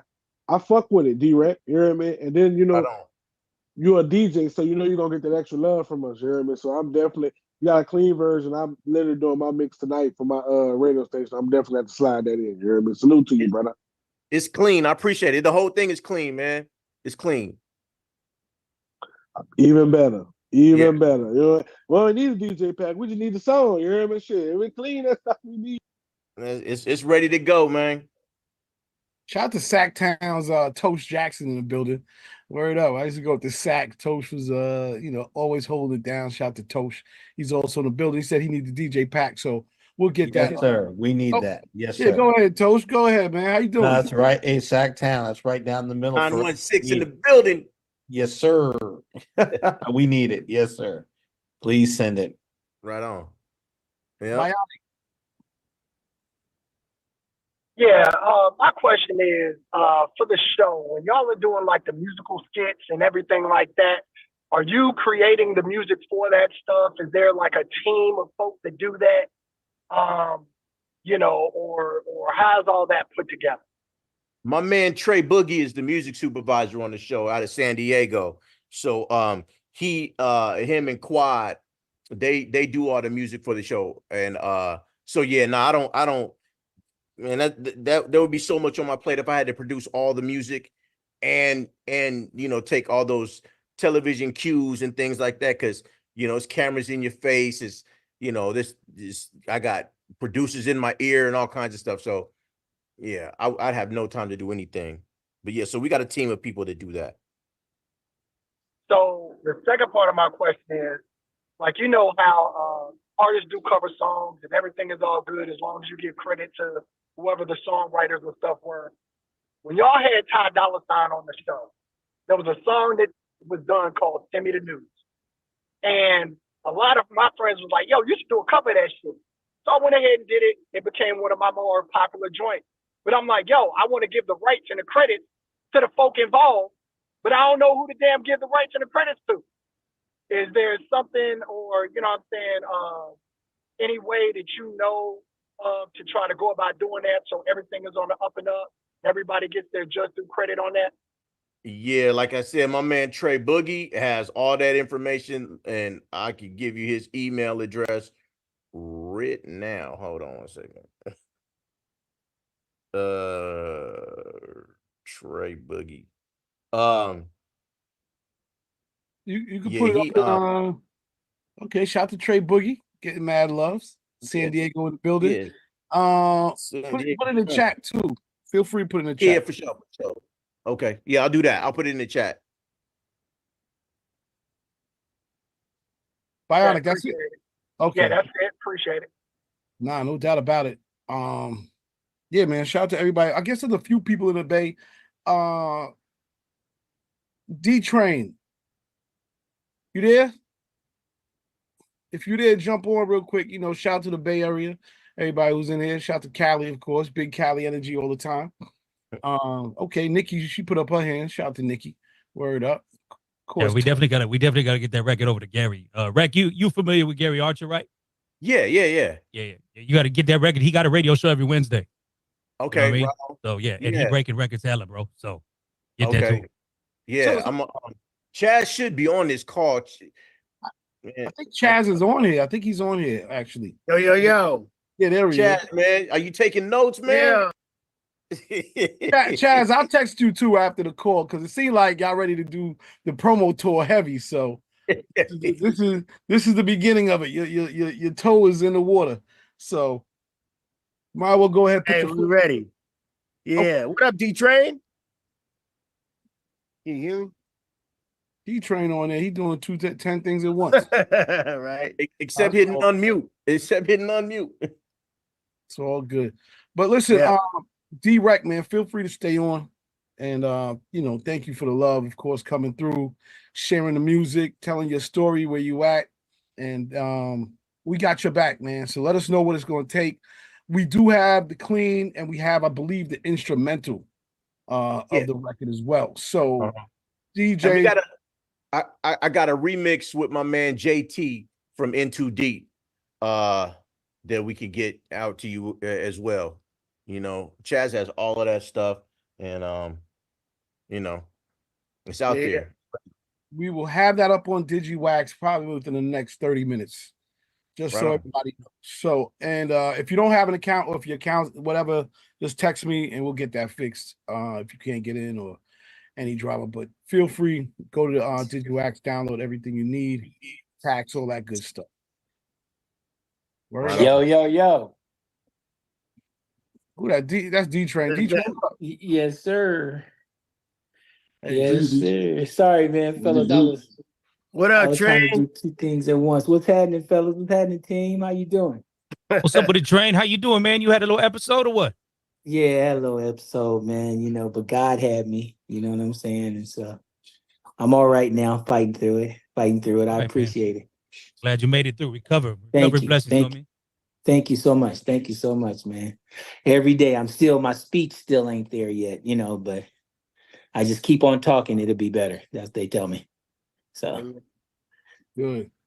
Word up. Gonna do that, definitely. so appreciate all the calls and the well wishes. Everybody reached out to me. Cause in these days, the hard as this is out here in these streets and in this music game, niggas is killing Peter to pay Sam, you know what I'm saying? And so you don't realize who your friend is, who your enemy is. But when something like this happens, you really, shows that you got a lot of love out there.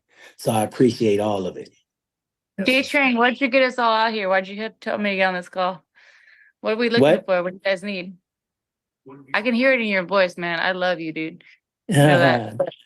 No, But, I'm good. I just like, when I had the stroke, it's just, I didn't lose no muscle movement, none of that. I just lost my voice and my vocals to talk. So it's still, I'm still strengthening up my vocals to get it back. And like when I'm thinking in my head and what's actually coming out of my mouth is kind of a process, you know what I'm saying? So I got to take a second or two longer to let it register and, so I can say what I'm thinking, so it's just me talking. I just keep talking, it'll come back faster. So I'm all right. we know that. But why did you want me to get into this Zoom chat? What are they looking for? What do we need to do? What are you guys looking for? A song? Oh no, I just wanted you to get on. I just wanted to down. get on the chat, Nikki, and just meet DJs that's gonna really sit and support you. And these are the type of calls you need to be on as an artist, because these are the people who really break records, who really give you that love to get to them other people that's there, But this is the foundation right here. Calls real? like this, DJs like this. Yes. I appreciate that. I'm dropping a song on August 15th, and I'm gonna go hard for it, right? Yes, sir. It's called no, not for real. It's like one of the best songs I feel in my career I've ever written. And I've written a lot of stuff and done tours and stuff like that. Like I've been real quiet, but I've been doing some pretty big stuff. Like I've been around doing big things. All right, yeah, but I just wanted you to get on and listen, so you can see, just hear it. And then now you set up something with CL and you can come on and play your record and do all that, But I just want you to kick back and just listen to the call and just meet some of these, the groundbreakers who really break records. These guys right here. All right, I appreciate that. Yeah, peace, Nikki. Thanks for jumping on the call. Welcome to the call. It's New Music Wednesdays. Shout out to all the DJs in the building. All we do is share new music and we talk that talk with real DJs, real people, real artists, and find a way to break new music and support. So that's just what it is. I'm gonna get into a record real quick. We got the legendary DJ D-Wrek in the building. Shout out to Poon Daddy, ATL's finest in the house as well. Of course, Radio Raymond T, DJ Manny Faces, Queen Karen G, DJ Epidemic, T-Rex, Queen B, Tammy, Devani, DJ Head Rush, so on and so forth. Shout out to DJ Holly Grove, of course. Let's play this new joint, and then we're going to come right back. And feel free to stay on and connect. We still got D-Wrek in the house, so if you need to connect with him, send him a quick DM right here. God damn. God damn. Wow. This is definitely replay worthy. We got to play this shit one more time. What the fuck's going on? Corday. Wow. Thank you, Corday, for that shit right there. Shout to DJ Head Rush. Question is, does that song, if you're mixing, does that record make it to the second verse? It's a damn good question. Has to. I'm gonna say you gotta play the whole thing. Some songs you gotta play the whole thing. It is what it is. D-Wrek, what's your thoughts? Yo, the record is dope. I think that record is dope. I saw somebody say that it's something to the effect it'll get some streams and some airplay. I mean, not airplay, but like playlist streams and stuff like that. I think it probably would be hard to get on the radio, but the record is great. It's like one of them songs. It's one of them songs where you definitely you vibe into, top down. You might even be smoking a little bit. You chilling. All the more reason I'm gonna continue to say, like I said, you can't tell me you couldn't hear a D-Wrek record right next to that one on a fucking adult AC rap station, bro. You know what I'm saying? Like there needs to be a space. There needs to be a space for these records. No doubt about it. No doubt about it. Shout out to everybody who's in the building. We just got our next guest in the building. Young superstar coming up. Shout out to my Atlantic Records family. Luh Tyler, you there? Yo, what up, my brother? what it is? Chilling, man. We need the camera on, man. We can't see you. We don't care if you smoking weed, doing all that crazy shit. You know with it, man. All right. Where y'all at, man? Where y'all tapping in from? We in Orlando right now. We from Tally, though. You already knew. Yeah, okay. So Look, park that, yeah. What's popping in Orlando? What y'all got going on? Shit, I'm finna shoot a video and shit this week. I'm finna pop out the D-Lo show too. Shout out to D-Lo. Yo, Florida got like a light. Y'all got a nice little energy right now. Shout out to Florida, man. Where y'all at? Everybody going up. Yeah, that's what's up, man. That's what's up, man. So how you doing though? How's everything rocking with you? Good. Everything been going well. We finna drop soon. Album on the way. Yeah, no doubt, man. People's going crazy for the Young Nigga record. That shit got a lot buzzing. You know what I mean? Yeah. But listen, you on with about almost 40 DJs that are here just trying to show some love and kick it real quick. So appreciate time. No doubt. So real quick, just for those who don't know you, let's give them your origin story. How'd you get in the game, man? How'd you get started? Band Loud. It's an app like from the Apple Store. You can download it. It's called Band Loud. You can make music from your phone. It's like a whole recording studio on your phone. You can just need Apple headphones with the wires. You can record a whole song. And that's how you started making music. Yep. In my room, on the bed. This got to be one of the most unique stories of all time, bro.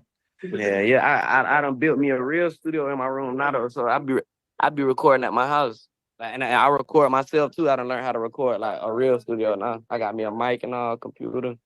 Everything. Wait a minute. So all the records that you started out with, your first songs that sort of put you on the map with Atlantic and everything, those were all recorded off of. Yeah. The songs that got my name, them was off the phone. All of them.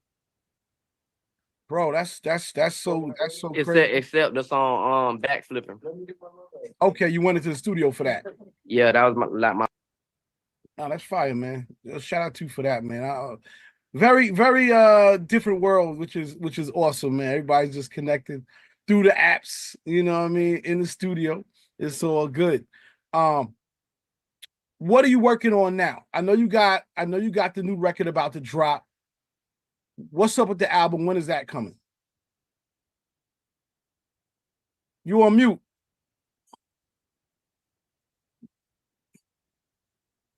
Tyler, you on mute. We can't hear you. Oh, bet. Yeah, me and D-Lo finna drop this week. We got a video on the way. And I had to drop the new single called Hands Up too. Like, that's the first single I had put out that got auto-tune on it. I ain't never used no auto-tune. Well, I do, I be using it, but I ain't never post no song and let the fans hear me with it. But they gonna hear it on the album. Shout out to the young new movement of music, man. That's what it is. That's what it is. Let's get into one of the records.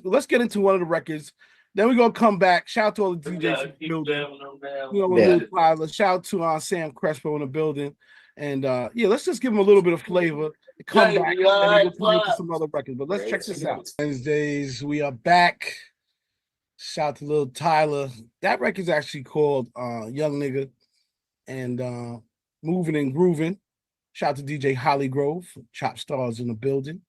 I wanted to start with that just to give it a little flavor. You feel me? Tyler, you there? I know you getting Yeah, we money. here. I know you getting money. Share some money, yo. Share some money. You say share some money?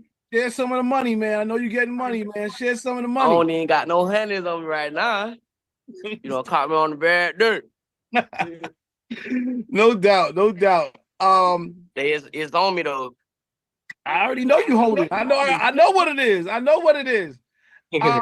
Real quick, before I let Holly Grove go in, your inspirations, like who are some of the people that inspires you musically? Like, you know, coming up, who was like who inspired me to rap? Yeah, other artists you was like, you know what, I rock with them. You know, I want to be better or just as good, or I want to make a song with them one day. You on mute. It's y'all know Wiz having? No, but let's talk about it. Wiz having, he from Tallahassee, he from my city too.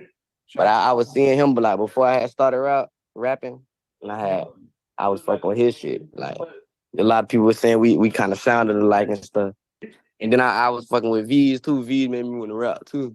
Cause I like his style. And that's why I did the Law and Order beat too. Cause you know V's got a Law and Order song, but I ain't want to do the same one he had. That's why I did a different one. DJ Hollygrove. DJ Hollygrove, president of the Chop Stars and vice president of Core DJs. You probably don't remember me, but I met you backstage at Rolling Loud in Miami last year. How important was it for you to get with the rest of the Florida cast when y'all did that Florida Water? You hear me? That's one of my favorite verses from you. My son is a big fan of you. He's 17, and he kind of the one to put me on you. You hear me? So how important was it for you to do that and working with other Florida artists?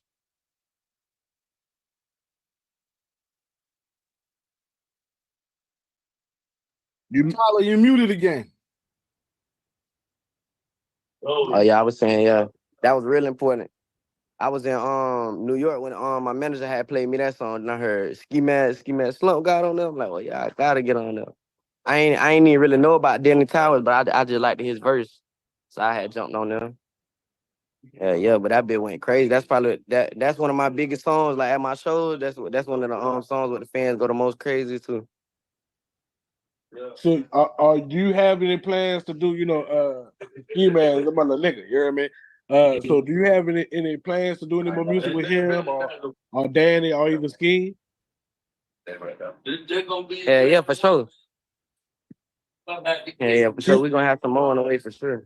Well, shit, keep doing your thing, brother. And if you're on the Rolling Loud in December, I'll see you out there, you hear me? For sure, you know I'm there. Hey Tyler, you ever chop and screw any of your records? Like you mean like slow them down and stuff? Yeah, Texas style. Yeah, I do like slow music. Yeah. My DJ Fly Minds, he be slowing some of my music down and send it to me. Look, tell them link with me, you hear me? You know, I'm part of Chop Stars. We do. If you go look up the 21 Savage, the Chopped Up, we did that. We did the Brent Fires, the Magic Stallion. We do all the shit. Drake, everybody. You hear me? So shit. Okay, for sure. For sure. I'm gonna tell Fly tap in. For sure. I am DJ Hollygrove. So Hollygrove, I got you. Cuddy Rex. Yo, Luh Tyler, what up, little bro? Yo, what's good, gang? Yo, I put myself on. I'm saying I be on Apple Music just digging. The first record I heard was my first show. Are you telling us my first show you recorded off the phone? Yeah, that was off the Band Lab too. That's crazy. That shit go hard, bro. I fuck with that record. That from there, I'm like, I'm sold. Like I fuck with, bro. You feel me? What's been your favorite part? Like just getting lit and turning up out here. You feel me? What's been your favorite part of all of it? Like my favorite part of like the rapping, basically. Yeah. All the fans. Or everybody showing love. Everybody showing love. Shit. Then I get a chance to give back too. Yeah, word. That's what's up. You always hold it down. I like the Fairly Odd Parents chain. You funny yourself for that, bro. Oh, yeah. Not the Timmy Turner, bro. That's funny as hell. What you got? Okay. I see. What I'm talking about. What was that? Oh, he got the boondock. Oh nah, y'all funny as hell for that. I like how y'all moving, bro. Keep doing your thing, bro. For sure. If you find yourself up in Jersey or New York, you're gonna tap in. Yeah, I'm gonna be up there. All right, say that. For sure. All right, dope. DJ Head Rush.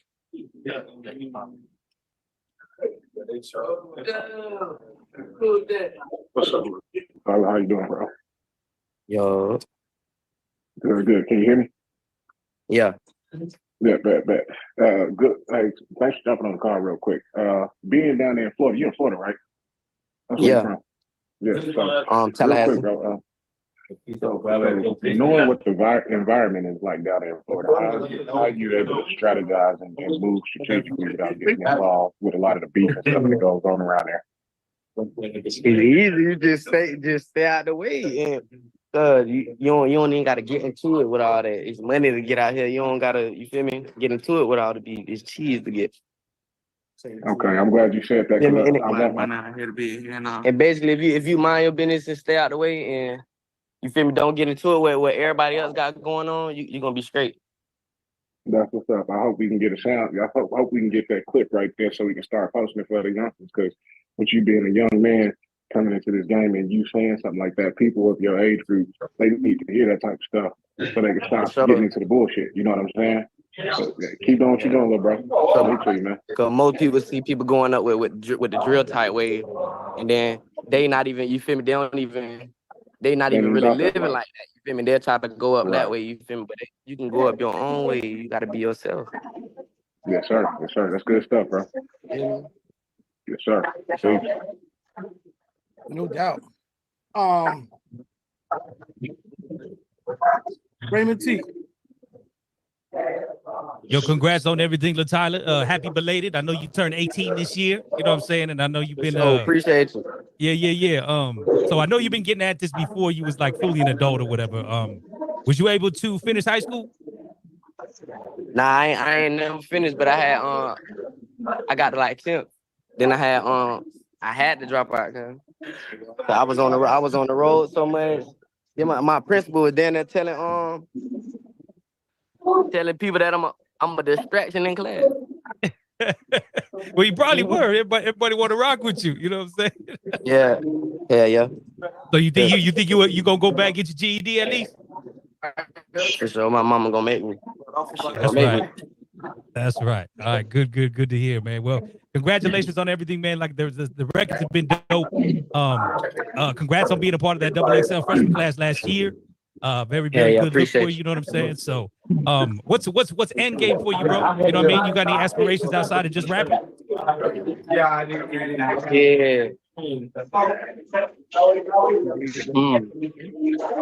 right. Let me think. Then there probably like some real estate shit. Get into it with the houses where I can just make money where I don't even gotta do nothing for real. Where I don't even gotta rap. Yes, sir. Make that money work for you, G, but man. Hey, stay safe in them streets, G. Hey, wrap it up. You know what I mean? You're gonna have a lot of people coming at you. I know you like them fans. You know what I'm saying? I know you like them special ones. But wrap it up, G. Wrap it up. Good advice. Hey, I like Luh Tyler, man. He said he gonna get into real estate with the houses. That's what I'm saying. You know, make that money work. That's what I be in. Money. I gotta learn about that shit though. Yeah, get into that, man. Like I know about everything. I gotta learn about it. That's what I'm trying to learn. Let's see what I want to put my money into. Where I can make a profit off of it. No, that's awesome. That's what's up. Go ahead, Big Red. Hey, how you doing? Tyler, what's happening with your brother? Good, man. I see y'all out there on the one thing I know about Florida, you gotta have them screens on the patios, man. Well, yeah. Gotta have a screen there, man. That's what's up. But yeah, man, I just want to say, congratulations to success in the music and hip hop, man. Being young and doing what you're doing. I just had a question about the track that you a while back that you did with Lil Uzi Vert. How did you wind up managing getting that done? When I had this was my first time in New York. I was in New York because I was meeting with my label. Just when I was like, they had the little label party, like after I signed and I'll bring my family down there, come up to the building and stuff. But we had went out to eat. We was at a label dinner and stuff, and then Lil Uzi had hit my DM. Then he was like, "You in New York?" I'm like, "What?" I'm like, "Yeah, boy, look, bro, Uzi just hit my DM like this nigga been knew me, cuz he talking about you in New York, like he been knew me." I'm like, "Yeah, I'm in New York." Then he was like, pull up to the studio. I had just put up on that, but That's we what's had did up. that song. That's what's up. Like I said, I know that song had some weight behind it, man. Yeah. Yeah. So as far as like you know, being young and like, you know, we was talking about you finishing school and you got admiration of real estate. I saw on one of the videos that you shot that you did a video at FAMU Homecoming. How was that? Yeah. My aunt, that's the Law and Order video. That's the one that got me out of. Okay. So do you thinking about going to HBCU and probably getting a degree? Nah, I ain't gonna lie. I probably gonna go that far. I probably ain't gonna go. Yeah, go that far. Okay, then. Though. I'm getting GD, but go to school and I probably ain't. I probably. But you're gonna hang out on campus though and check out the homecomings, Oh yeah, right? I'm pull up. Oh yeah, I'm pull up. Yeah. But That's what's up, man. I appreciate you taking always this hated school since like I don't even know how you can hate school in pre-K. I didn't hate school since pre-K. Oh man. But hey, my kids the same way, man. It's the generation, man. I get it. But hey, man, I appreciate you taking my questions, man. Thanks for being on the call, man. For sure. So Lou, yeah, let's play this new joint with Boss Man D-Lo. Tell us about that real quick, and then we'll come back to everybody else. Talk about this new joint with Boss Man D-Lo that's dropping Friday. Yeah, D-Lo that hit me. I guess he was in he was just in the studio with Shimmy or something like that. He was showing me a song. We had just did a couple songs. Then he was playing me like 3 or 4 songs. Then I had heard that one. Then I was like, damn, that bit. Yeah, that's the one, cuz. He was like, what, you want to hop on that? Then I'm like, oh, yeah. Then he sent it through. And I told you I got the studio in my room, did that bit instant. Sent it back to him. That is what's up, man. You got the studio in the room.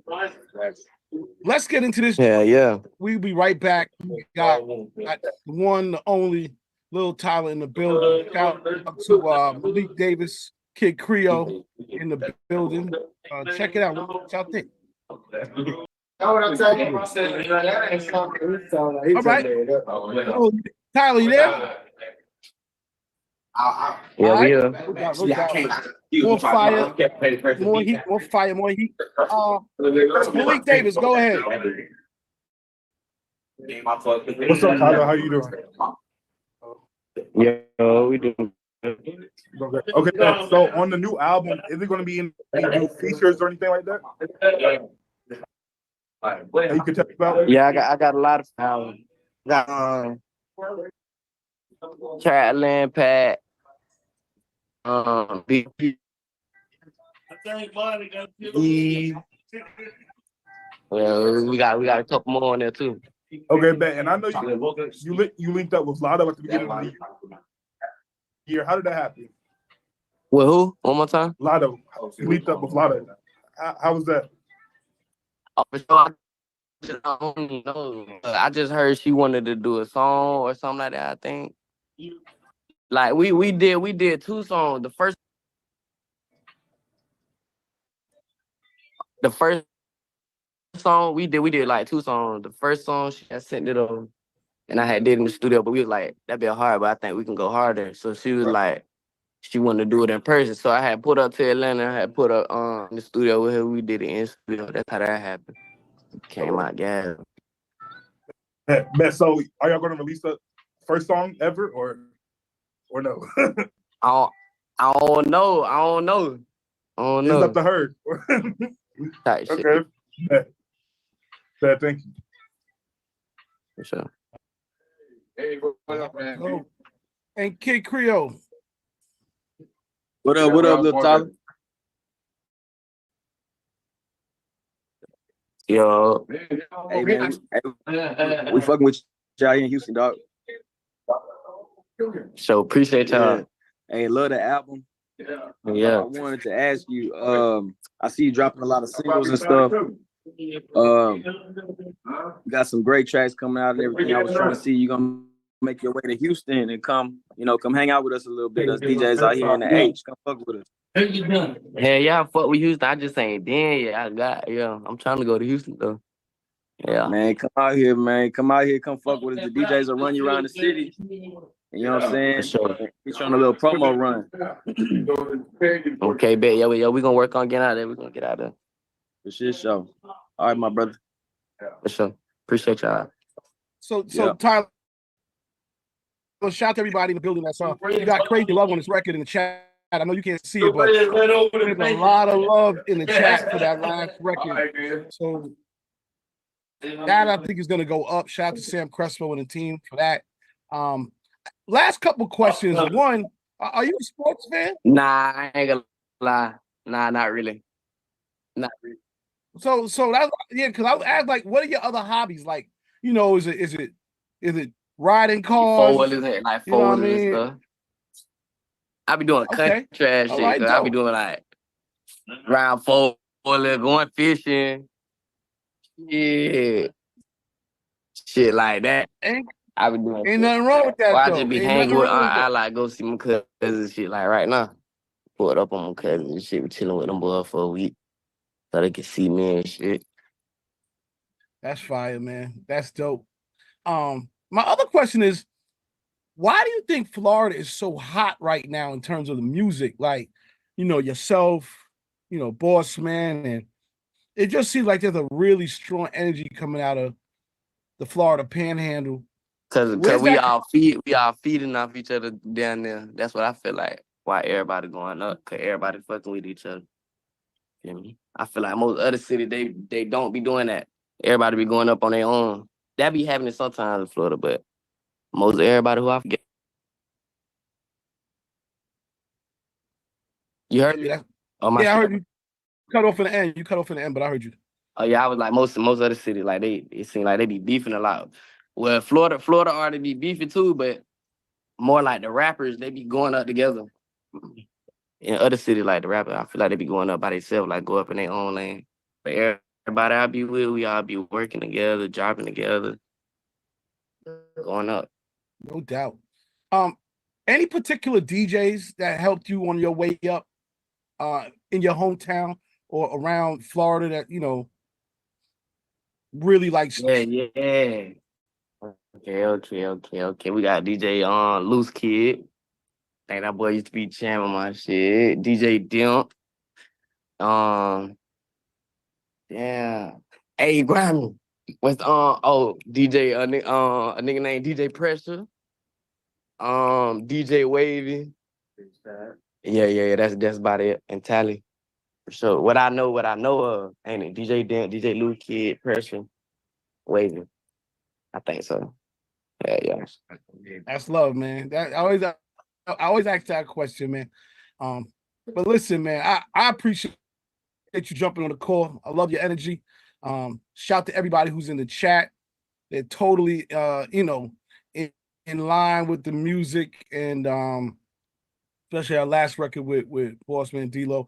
I know it drops on Friday. So everybody, we played the Queen. We did play the Queen of Two Slip, but the Dirty, I think we're gonna have the exclusive coming out on Friday. So look out for that. Actually, video on the way too, man. Video gonna be out soon too.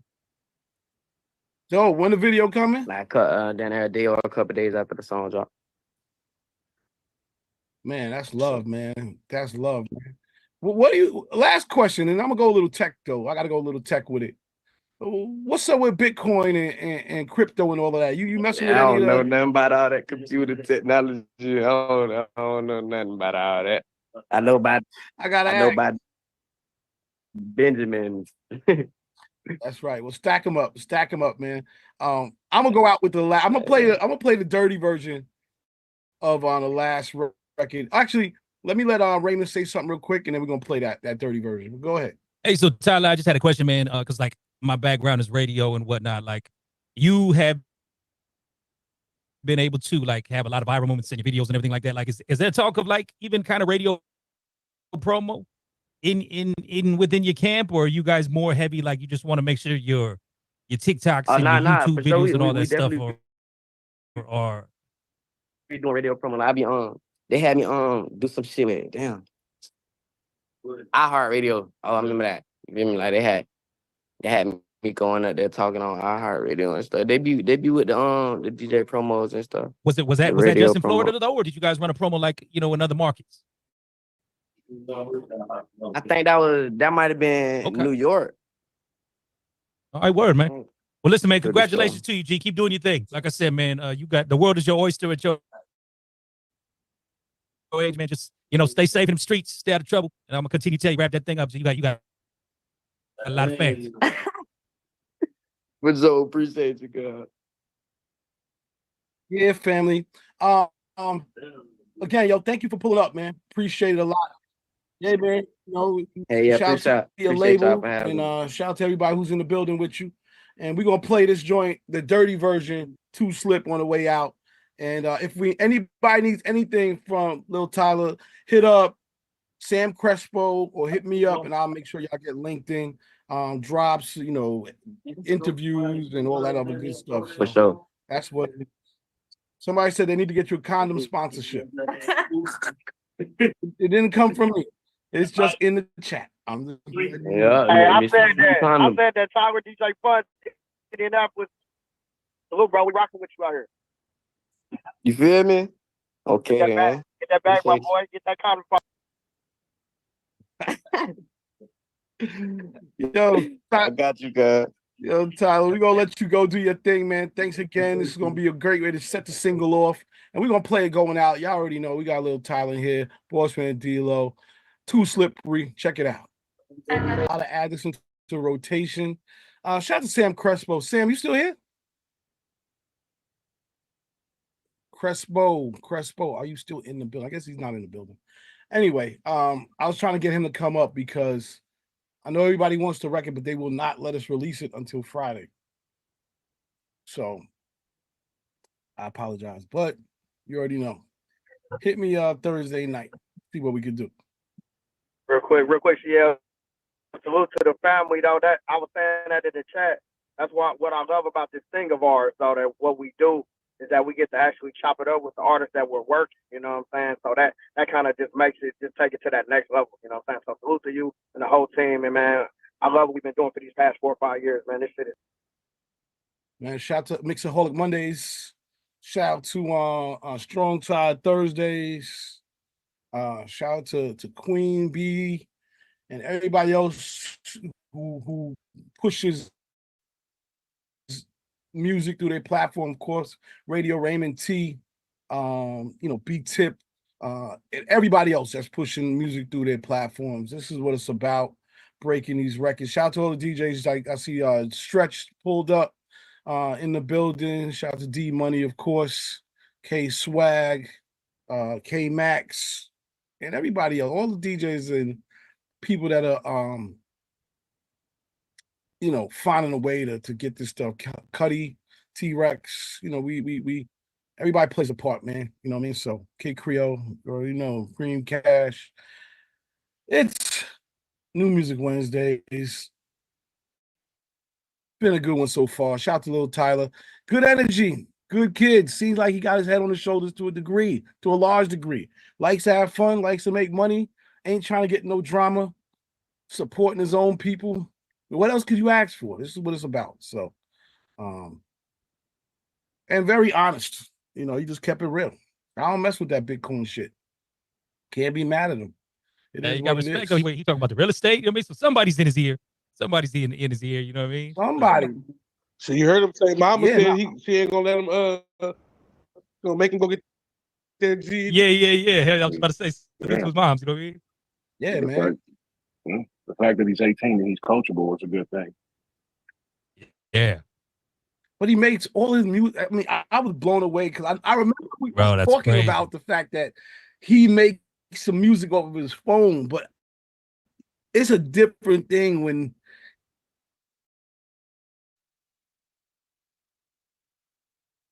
he tells you Jay-Z to me. And now he's a star. And he built his own studio in his room. So these kids these days, man, they're so talented. It's a different world, man. I mean, this is what we're doing, I guess. You know what I mean? So, all right. Well, hopefully everybody's having a good day. And let's get into a little bit more music. It is New Music Wednesday. We had a pretty good conversation. I see everybody in the world looking at CNN. Oh my goodness. What we doing as a country, I don't know, but just try to keep your head up, man. You know what I mean? You can't control it all. Just try to keep your head up. And let's check this record out. Let me know. Dynasty makes life. What can I say? What can I say? Make the cobwebs off this thing.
Shout out to Mr. Mix. Yo. I don't know why them records get them type of reactions, but shout out to Mr. Mix, 2 Live Crew, back putting out records. Shout out to the DJs making music from scratch, putting out records, really rocking with their craft. I knew, like you said, Ray, Bionic was so quick. Shout out to Bionic. Listen, man, listen. At the end of the day, you know what I'm saying? Like, this is part of what I be trying to say. At the end of the day, hip hop is so diverse and what it presents to us. You know what I'm saying? And it's like there is no one type of music, one type of hip hop that we can all gravitate to. Man, I came up on booty shake music. I came up on breakdancing. So I don't understand why quote unquote real hip hop has to be conscious all the time. Or why, you know what I'm saying, it has to be boom bap as if, you know what I'm saying, folk won't breaking, folk won't, you know what I'm saying, getting down and you know, scrubbing the ground and all that, man. Like, it's out there. This was back when music was fun. So why is it that certain people will hate it or hate on it or look for this particular style? Bruh, it's a lot more to it than that, man. It's diverse. Why can't we all just be diverse and like different stuff, man? I love it. Yeah, I don't think it's a matter of like we're gonna call it conscious. I mean, but we can all admit there's MCs and then these rappers. You know what I'm saying? I mean, like these cats who just do it differently. You know, that's a you know, you're right. That's a fun record. That'll be cool to play, to throw, to get because everybody knows the viral hot tour girl right now. You know what I mean? Those are all what I mean. It's the same reason Sexy Red blew up with the booty hole brown and you know what I mean? Like it's just you know. Dude, the hot tour girl getting 30K a visit, man. She You know what I mean? Get To her pop hit out. song too. To pop out. Yeah. Hey, did y'all see what she did? Did you just y'all say see- she's getting 30K? I'm sorry, She got 30K for appearances, G. 30K for appearances.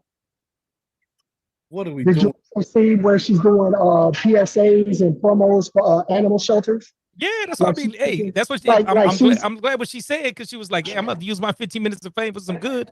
She be Yeah, like buying, she- you know, like you said, she's pet going shelter to feed these stray pets, and it's like, yo, like in our community at least, we're always like, hey, what else are you doing? What else are you doing?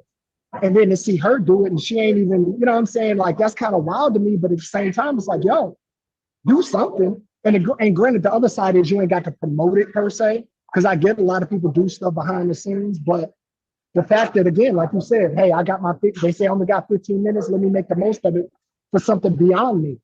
I think that's cool. Yeah, no, that's very cool. I just hope she don't try to rap. I just hope somebody don't fucking convince her to try to fucking rap. You know what I mean? That's all I'm gonna say. And to be fair, she got the 30K because, you know, she had got fired from her job because of the video. And somebody felt, you know, kind of bad for her. And that's how she got the first little gig. It was 10K. And then from there, so I was like, well, shit, let me give her this. And that's how it kind of, you know, spiraled out. So, she out of Texas, Holly Grove? not that I know of. It looked like she was over in Memphis somewhere. Yeah, she in Memphis. She from Tennessee. Yeah, I'll go fix it. How the hell did y'all just pull that out the hat? How you know she's from Memphis? No, there's actually a video on YouTube The talking video. about her. That's how I found out about the 30K. Yeah, and then I think she was like, whatever street that is in Memphis. And she grew up with her grandma. So she got daddy issues, allegedly. It's about that hot 12 life. One hell of a first grade teacher, I tell you. What are we doing, man? What are we doing?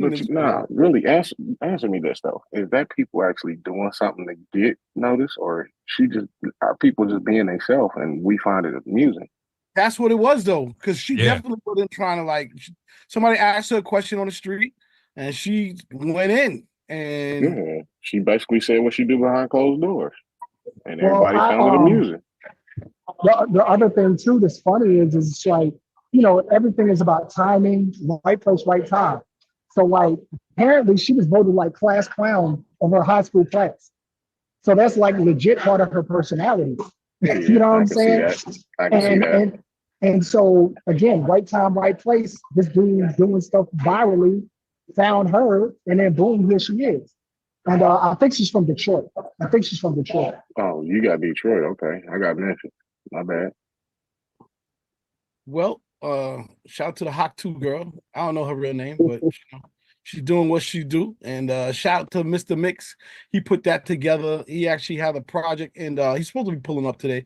So, you know, we'll talk to Mix a little bit more about that when he gets here. And in the meantime, we will play this. Shout out to Man who's just jumped in the house also. Shout out to Man, you there? All right, I see Man. I think I see him there. All right, we'll play a song. We'll come back, get into it. It is still New Music Wednesdays. Going into our 5th year. Sort of crazy, but salute to everybody. My bad, man. I'm just getting it going right now. All good. We coming right back to you.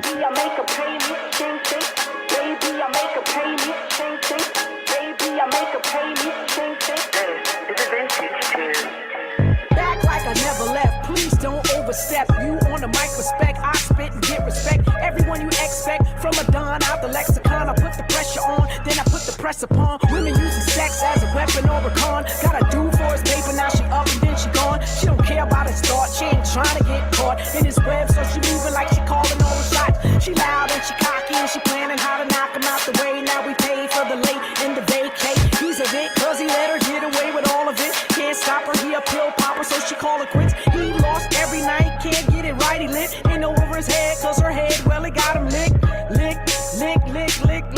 Driving while I'm vibing, hitting corners in the foreign. I'm law-abiding woman, can't catch me with a warning. Labels don't make me, I'm wavy. He say Laurent, baby, I make him pay me. Gone are the days of the freebie, pay me, free me. Baby, I make him pay me, shing, shing. Baby, I make him pay me, shing, shing. Baby, I make him pay me, shing, shing. Baby, I make him pay me, shing, shing. Pay me, cash rules everything around me. If you came to take from me, better get from round me. Pay me, cash rules everything around me. If you came to take from me, better get from round me. I'm a boss with a checklist, never reckless. On my desk, but next hit and it's set list. Probably some boots and a cross with a necklace. You know how I do, you could stop with the questions. I already told them my time is golden. shoulder. Max up, PC down, I get you hacked up. Golden like Joker, I get you jacked up. I see through like 40 dude in the 80s on a late night. I know it ain't right, you want it, you got it. Come and get this arsenal, I'ma leave your body in the worst way possible. My words, the best weaponry. Never try testing me like an heirloom, but never try collecting me. My words, the best weaponry. Never try testing me like an heirloom, but never try collecting me. Baby, I make her pay me, ching ching. Baby, I make her pay me, ching ching. Baby, I make her pay me, ching ching. Baby, I make her pay me, ching ching.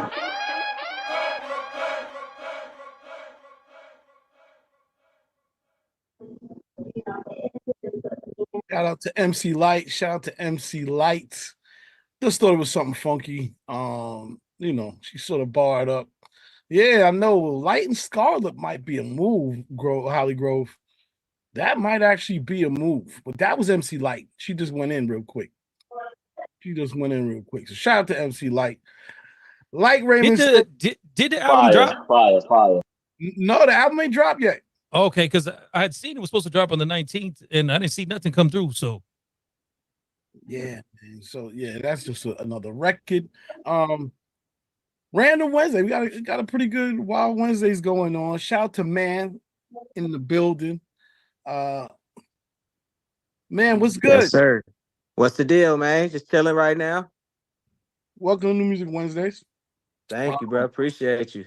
Hey, come to the front of the congregation, man. You know, put your camera on. Let's talk a little bit. Shout out to D-Train, pulling some strings, if you can. You know, put your camera on.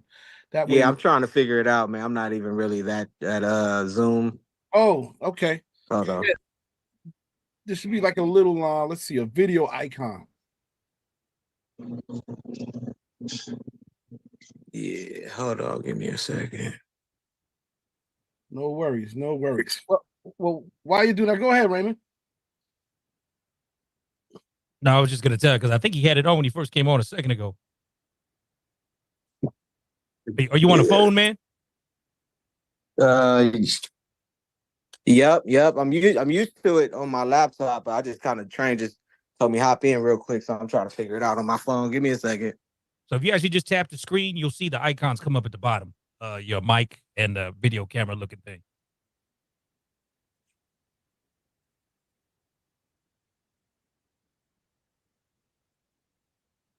Oh, boom! I got it. My bad, y'all. My bad. There you go. There I go. What's Do us the a deal? small favor too. Turn your camera sideways. Bingo. There we go. What's the deal? I'm moving and grooving, man. It's a beautiful Wednesday, man. How you feeling? I'm good, man. Chilling. Just got my hair braided. Wasn't really expecting this, but I'm ready to rock. You feel me? You can do anything when you get your hair braided, or you get a fresh cut. Yeah, for sure. The confidence level goes from like 8 to 10 and shit. Yeah, I'm feeling good now, man. But what's going on? I like that record y'all was just playing too. I was just checking that out. You know that was MC Light. That's what I heard. It's the MC Light, right? The MC Light. That's crazy. That's hard. She's still barred up. Hey, right now it's time for a lot of the like the legends to come back. Like I was just talking about that on my podcast. What's your thoughts? I mean, because LL been around like talking and doing a lot of stuff lately. And I've always been a fan of. He's like the first prototypical like superstar rapper. So for him to come back out talking about what he's talking about is dope. And then Quick just dropped with Problem. Dog Pound just dropped. So I'm just like, damn. It's like, and then now MC Light today. It's like all the legends is coming back to play. It's crazy. Yeah. Shout out to Raymond T. We've been talking about having a adult contemporary hip hop radio station because a lot of us, that's what we grew up on. And age doesn't really age your let's say the NBA. You can still ball, you know what I'm saying, at 50s, 60s. If you nice, you nice. And if you got a vibe, you just got a vibe. No, I mean, I found that out like with my wife. She a little younger than me. She in her 20s. And she only listened to kind of early 2000 rap. She don't really, she don't like all the content and the music now, really. And I'm like, that was eye-opening for me. So I'm like, maybe it is time for that, us to kind of revisit certain stuff, certain sounds and vibes, Yeah, no doubt about it. No doubt about it. Yeah. So, shout out to you for the podcast. What's the podcast called? Right now it's 1515 Podcast. It's named after our studio out here in Vegas. 1515 Media Group. And we just been having guests on, like a couple hip hop acts. We've really been kind of just, we want all different type of people on. So we talking about investment, hip hop mostly though. You know what I'm saying? That's kind of like my main source of knowledge is hip hop or music, you know? No doubt about it. No doubt about it. Yes, Well, listen, sir. welcome to our little platform. It's called New Music Wednesdays. There it is. Honored to have you on here, especially on the pop up. This is sort of like sometimes the best things to happen. Yeah. So let's just back it up for those who don't know you, even though I think mostly everybody should know you. Let's talk about who is man and how'd you get started in music? Let's just go to the origin story of your whole thing. Yeah. So yeah, I'm from West LA, MANN, man. Born and raised in LA. I started off clown dancing, which now I think makes a little more sense when people see like the Kendrick video and Tommy the Clown. Like that era that's how I got into music. So I was a clown dancer. I still, boogie and do my thing, but I got into hip hop clown dancing. And then I started rapping around like 14. Had my first situation was with The Game.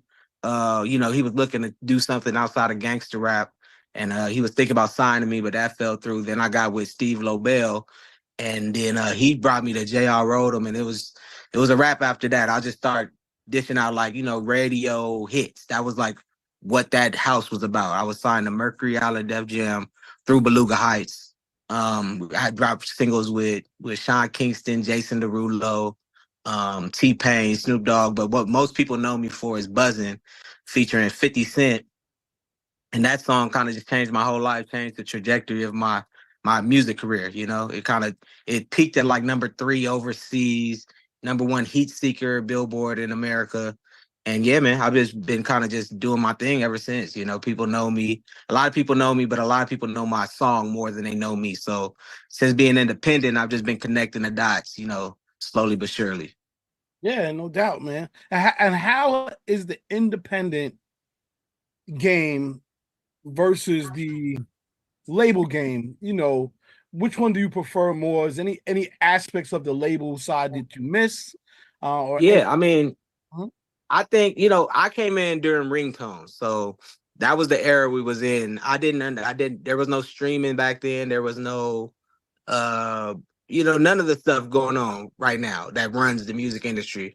And during that time, I think, I dealt with what was hot at the moment. So we were chasing those ringtone hits. And then once ringtone started phasing out, we started going more traditional West Coast.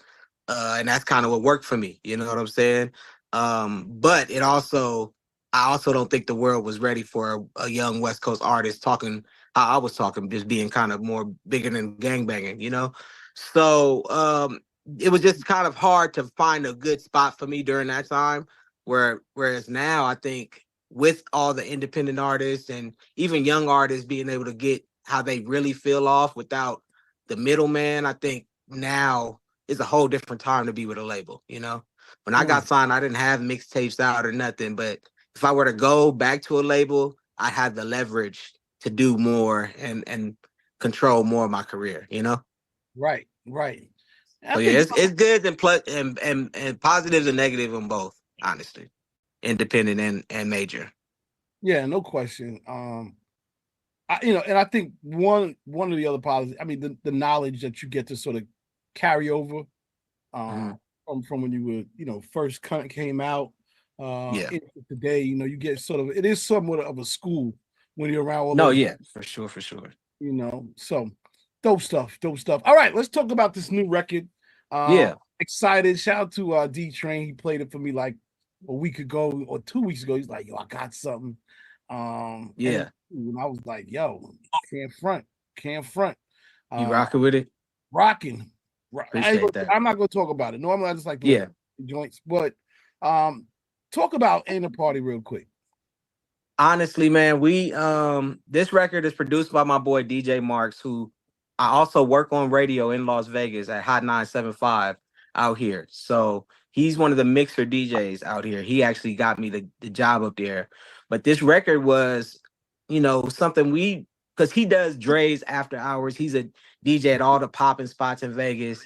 And what people know me for is being a big record artist. I like to do regional records. I like to make turn up records, but sometimes I do like to just be in that pocket where everybody could play it, kids, adults, people my age, everybody. So this record was meant for that. And the way it came across was it was perfect. We got our boy Jai Sessions on the hook with just a big hook. The verses, ain't no cussing. I didn't even say a cuss word in it. So it's like, I didn't even think about that when I wrote it.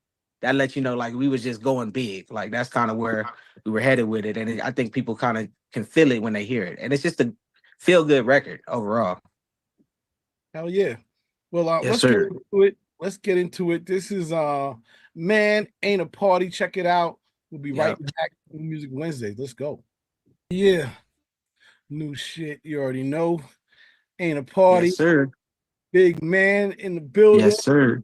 Thank you, man. Appreciate that, bro. For real, for real. A lot of love on the chat. Let's see what we got here, man. I see some fire emojis, champagne, couple of drinks, all in one joint. Yeah. Shout out to DJ Head Rush, Tivani. She put all fire emojis. Appreciate that. B-Tip representing Long Beach. We on a PCH riding to this. Long Beach West to Side. LA. Shout out to that. That's what's up. West Side. Yeah, man, it's big money, big energy. So is the record officially released? For Yeah, so I dropped a project top of the year called It's Over With. That's with all my music, and that's one of the records on it. But since D-Train's heard it, we're trying to figure out like maybe doing a remix, getting maybe Eric Bellinger, somebody to just hop on it or something like that. And we may re-release it or something, but we're still figuring it out. We just kind of trying to get people to get familiar with it, Yeah, because so what made the record stick out? What did like people just start playing it? Was there some type of indicator that Yeah, I mean, this record has been like something because I've had it like maybe for a year now, and it's something that we play in Vegas because we started it off like my boy, he produced it, he does it, he plays it at Dre's after hours. He plays it when we perform or whenever he DJs, and we kind of just been circulating it around Vegas, a little bit of it in LA as well, And then when I showed it to Train, he's like, bro, like, you been having this? I'm like, man, I got records, So, now we just try to get it outside of our little circle. No, that's awesome, man. I feel like sometimes that's the best thing when the DJ just starts rocking with it, whether he produced it or not. The fact that he's playing it at a, that's Dre's. Dre's is international. Yeah, exactly. People come from all over just to touch that vibe for a few hours. So that's crazy. That's awesome. Right. Yeah. So dope. So you guys are gonna probably put together a DJ pack, as well as work on a remix and get that going. Yeah, we got all that now. We just kind of putting the remix in motion, trying to figure out who will fit best. Yeah. Definitely, I can actually hear, of course, a West Coast version. I think Eric Bellinger on that period is crazy, but I could also hear another MC. Yeah, me too. Like all right, Head Rush said Larry June. I was thinking that too, thinking Larry June, maybe La Russell, something like that. I'm thinking about it. Okay. Jason Martin. Okay. That's my boy too, so that would be easy. Kennedy. Fabulous would take it. The East Coast, that would be crazy. Yeah, I feel like you could even, that Fab and Don or Fab and Jason Martin is a movie. You're getting all the love then. But yeah, dope stuff. Appreciate you, man. Anyway, we got Man in the House. I don't know if anybody has anything they want to say, any questions. We got West Coast legend just hanging on a Wednesday, Yeah, if anybody gonna be in Shreveport for 50's event, I'll be performing there. They threw me on the flyer and all that, so definitely want to connect with anybody that's gonna be out at 50's event.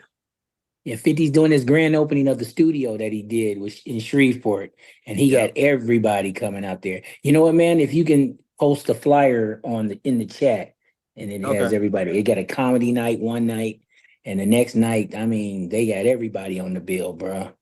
It's gonna be big, and so No, it's a yeah, that's what's 2-night crazy. event. And it's funny because everywhere 50 goes, if he goes anywhere West Coast and he does a performance, he always brings man with him. Yep. So He shows so and much love. I always indebted to 50, man. He changed my life for real. So man, are we hearing acting in the future as well? I believe me, I brought it up to him a few times. He said we're gonna figure it out. What I'm hoping for is he does something in the West Coast because I feel like he got Detroit with BMF, he got the East Coast with all his other shows. And once he starts doing something towards the West, I'm pretty sure I'll be one of the first people he tap into, You might have to write the script. I got something cool. I'm waiting on the right opportunity. It is. I know how it is. That's what's up. That Yes, creative sir. energy, man. Yep. Yeah, man. So I definitely the full DJ pack, even on this version, I think could go far. And I think that's why D-Train even reached out because he knows how we get down and how I get down. So shout out to him for that and whatnot. What's your plans for the rest of the summer? Anything else you got coming up besides the big joint with 50? Just been doing shows. I just did Mandalay Bay over the weekend out here in Vegas. I'm trying to get a monthly residency with them, so we're talking about that. Doing Blue Martini this weekend. Just trying to get some more shows. Every show I do, I meet somebody booking shows, honestly. So that's kind of just building up my performances because that's what I love doing. I love touring. That's like what I got into rapping for, to perform. Dope. Brother B Tip. Yo, what up? Shout out to everybody here, Digiwaxx. Thanks, CL. Man, you love performing. What's the top 3 cities you think show you love when you on stage? I mean, anywhere in LA, of course. I mean, in California for the most part, just because of the bounce and the record I got. So the West Coast, all up and down Cali. And then I would say probably Seattle was big for me as well. And then like Texas, Arizona, those areas, pretty much anywhere there because my song was so big on the West Coast, Yeah, I was rocking that shit for sure. Buzzing it even before 50 hopped on it, but when 50 Cent hopped on it too, yeah, man. Yeah, took it all. Yeah. Yeah, That opened me up because I was in Florida a lot too. I just ain't been in like maybe a couple years, but I was in Florida. Tampa showed me a lot of love. I keep hearing Tampa. Yeah, for sure, Tampa man. showed me a Thanks lot for of your love. time, bro. Could you leave an email for us so we can get some drops and everything also? Oh yeah, I got you, man. For sure. Thanks I'm for your trying to time. find a way to upload the flyer, but I can't find it right now. But I'll put my email in the chat right now. Yeah, don't worry. Yeah. D-Train, if you send it to D-Train, Yeah, and send it to me D-Train, real send it quick, to man, me. and I'll send it to CL, and CL put it in the chat. I got Hey, you. but fellas, you see, he said one thing very important. I hope everybody heard. He said he did a show, and somebody else who wanted to book him was there. So that's telling you don't know who's gonna be in your audience when you're rocking. I don't care if it's 2 people or 10 people. If you rock, somebody else can get you another gig. That's how I got my thought I'd record point that deal. out. That's exactly how I got my record deal, was performing. Steve and them saw me performing, and they took me to JR. It wasn't even a lot of people in the crowd. Just like that. Just like that. Radio Raymond T. Yeah, just want to give much respect, man. Wasn't one of the ones that still gets played all the time. You know what I mean? We were just talking like So For Real, and they getting ready to have like 30 years of Candy Rain next year. You know what I mean? So yeah. Talk a little bit of like, did you run into any like, because sometimes the songs kind of take on a life of their own. You know what I mean? Did you ever get like discouraged after that one blowing up so much and like damn, trying to get another one? Yeah, I mean, for sure. Like, especially when it, like when I first went independent, maybe when I was like 21, 22, so like 2012, it was definitely hard to follow it up, especially independent with your own money, trying to match what that record did. And yeah, I mean, it was, but then eventually I started having some success independently with songs that may not have gotten as high as Buzzin', but people streamed them and they stream well. And now at this point, I know that all it takes is one song to take it over the top. And then until then, I could just keep putting stuff out, and then my fan base is gonna gravitate to what they like. And it's a lot less stress now, you know. Before, chasing that hit was definitely the bane of my existence, but now it's like, man, we just gonna keep making good music. Word. Well, much respect. The new joint is fire, super dope. I think it was very smart not to have any of the curse, because you can play that in a lot of different forms. You know what I mean? That song can work a lot of different places, especially with the nostalgic feel. And just wanted to give you a shout out too, because love from the homie DJ Jam as well. So we do a show that airs in like Lagos, Nigeria, and Australia, and we've been playing the Dropout record. Since the top that's of the year. crazy. Yeah. I appreciate that. Yeah, so much respect. That record's hard too, G. You know what I mean? Thank you. Yeah, I don't even think I played Train that record. That's more of my like LA sounding records, but I do think people are ready for the LA sound because of the Kendrick record. So I'm happy that record got some spin out there for real. That's big. Yeah. I'm trying to remember if did I play it for us? See here? Because shit, we can run it real quick since we got him on here. Run it. Yeah, I'm run it. Yeah. All right. Word. Let me take the share, because that record's hard. That record's hard. Thank you, man. Appreciate you. It's a little more turned up, but definitely a hard record. Yeah. Nah. I mean, it's that West Coast flavor.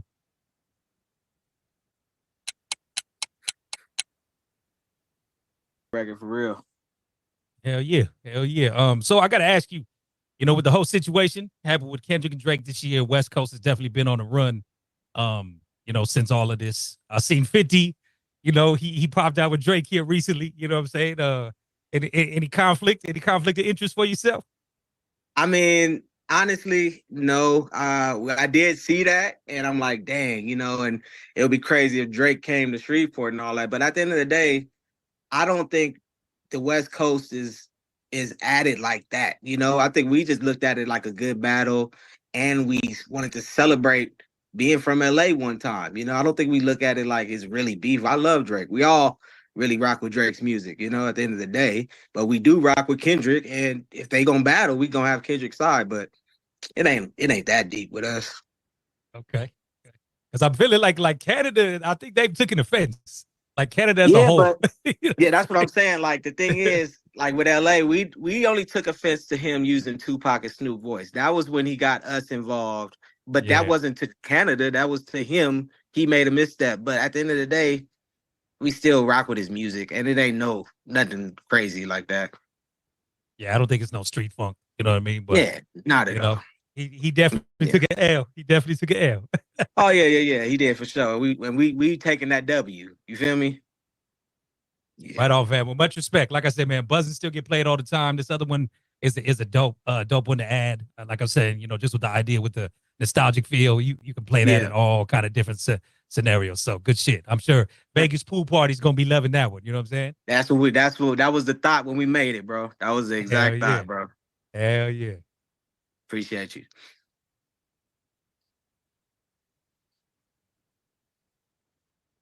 So man, yeah. For those who want to get with you for drops and anything like that, I know, did you put your email in the chat? Yes, sir. Okay, that's good. Okay, so then we can connect and just stay up. At the end of the day, we just want to make sure that we can continue to connect with you and promote the music. D-Train, shout out to you. Thank you for bringing man as well. And thank you guys. We'll get the DJ pack up ASAP as well. Appreciate you, man. Thank all y'all.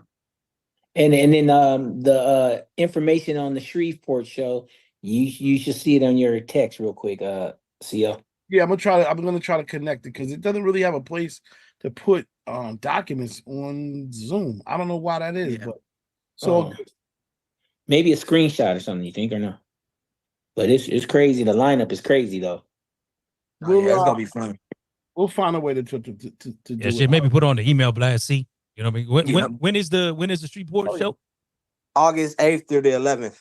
Okay, yeah. Shit, maybe put on one of the email blasts. You know what I mean? With the record. You know what? I'll post it in if anybody's not on anybody wants to be in our WhatsApp group or text group or the IG group, got all these groups. Just put your information in the chat and then I can just blast it to everybody. All right. Man, you already know what it is. Keep doing your thing musically. Keep doing your thing on the radio. Shout out to the Vegas. Love that station. It is one of the only black stations we still have, or a station that plays black music in Vegas. And makes it cool. So stay on that and appreciate the love for real. Thank you guys, man. Appreciate all y'all, man. Stay up to it. Hit me in my email, Instagram, MANN_WestLA. I'm following back. It's all love. All right. All right, peace.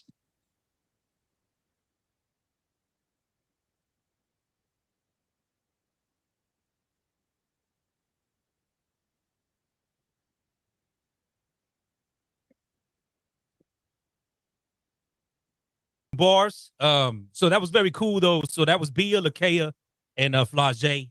And we hoping to get Flage here pretty soon on the call. For those of you that don't know, she balls out, of course, with the Lady Tigers of LSU. But that was actually in collaboration with the WNBA. I guess ESPN and WNBA. So the name of the song is "Can't Get Enough," and that's been a campaign this year to promote more watching and all that type of shit or whatever. So they actually just dropped that with the collaboration for the WNBA All-Star game this past weekend. So super dope though. Like I said, man, I'm a big fan of B. I think B is dope. I think Lakea is out of Milwaukee, if I'm not mistaken. And then Flage, man, Flage got a very dope album, y'all. So if y'all haven't heard it, The Best of Both Worlds, I think we played the joint with her and Lil Wayne the week it dropped. So, but again, man, we hoping to get her on the call here very, very soon. So, ladies, getting some bars though. You know what I mean? Hey, I wasn't anytime we can get a record that they ain't just bragging about the pussy, bro, I'm always more impressed. You know what I'm saying? Like, okay, we know you can fuck. We know what you can do. You know what I'm saying? Which bitch can't? You know what I mean? So, can we get something else? I was more turned on by that. I was good with that. That was you know what I mean? I wasn't mad at that. Hey Ray, there's a meme going around that say something like female rap, and then she say my put, and then it's the dude just snatching his headphones off in disgust. Every time I see that shit, I think about your ass. Every time I see it, I'm like, Ray. I'm just saying it's low hanging fruit, G. You know what I mean? Low hanging fruit. We get it. We get what you can do. But can we pivot the conversation a little bit and talk about since you talked about WNBA, how the WNBA All-Stars beat the women's USA team. Beat the Olympic squad. Squad. But then on the flip side, our Olympic guys are struggling like hell. They are struggling.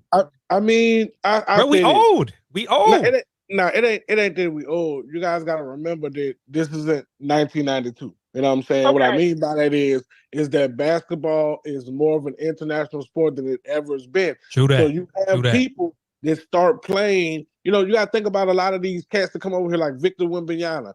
He was 16 playing in their professional league. You know what I'm saying? So when you have these cats that are that good, where they're 14, 15, 16, 17 playing against grown men, the competition is going to be stiffer. And then you also have to remember that a lot of those guys that play on those international teams are also in the NBA. Okay, so let me take that stance because that's the stance everybody wants to use. Oh, the world is better. But let everybody tell it. These cats are so much better than the cats in the 90s too. So, and on top of that, these guys are all-stars and superstars. Yeah, it's other dudes in the NBA, but these dudes is bench warmers. These guys are role players. Hold on.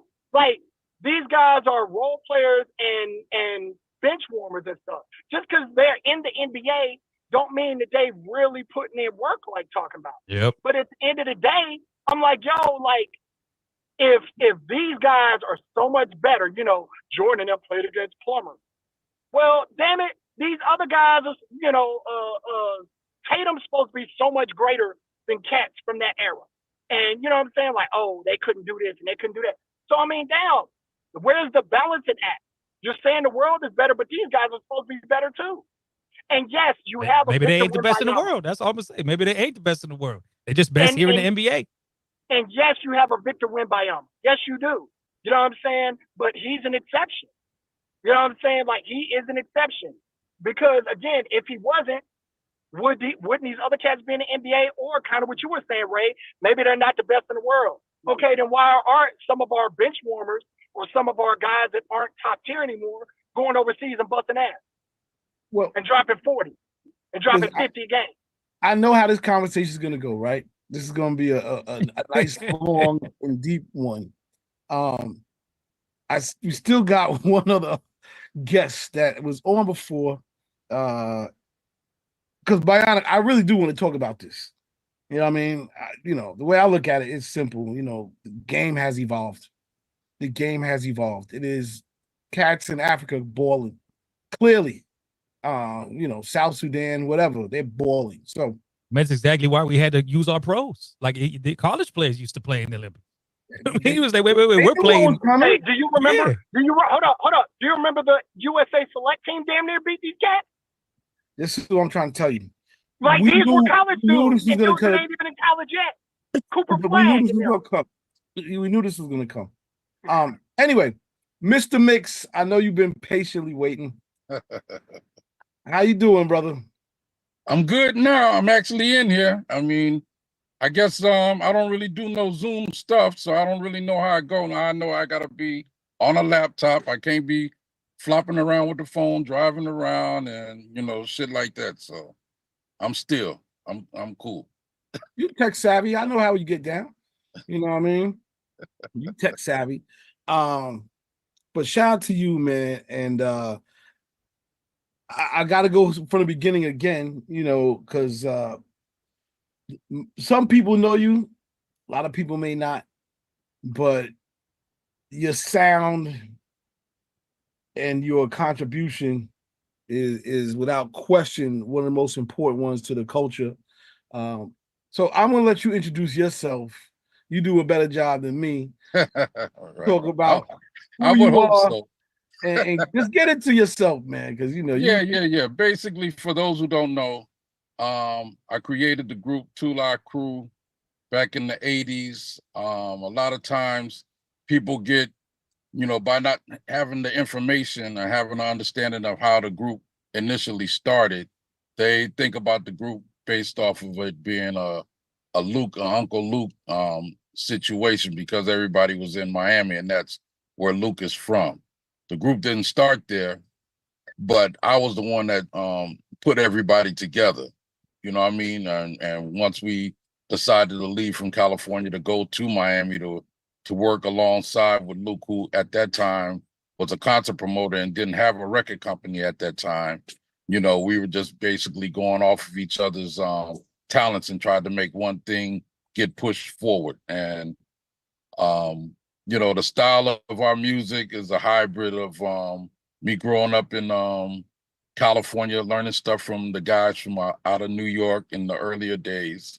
And once I got back from the service from overseas, when I was learning this stuff, when the New Yorkers were coming over there and doing exhibitions, I landed in LA, right outside of LA in Riverside, and started getting affiliated, associated with Uncle Jam's Army and Egyptian Lover, Bobcat, those guys.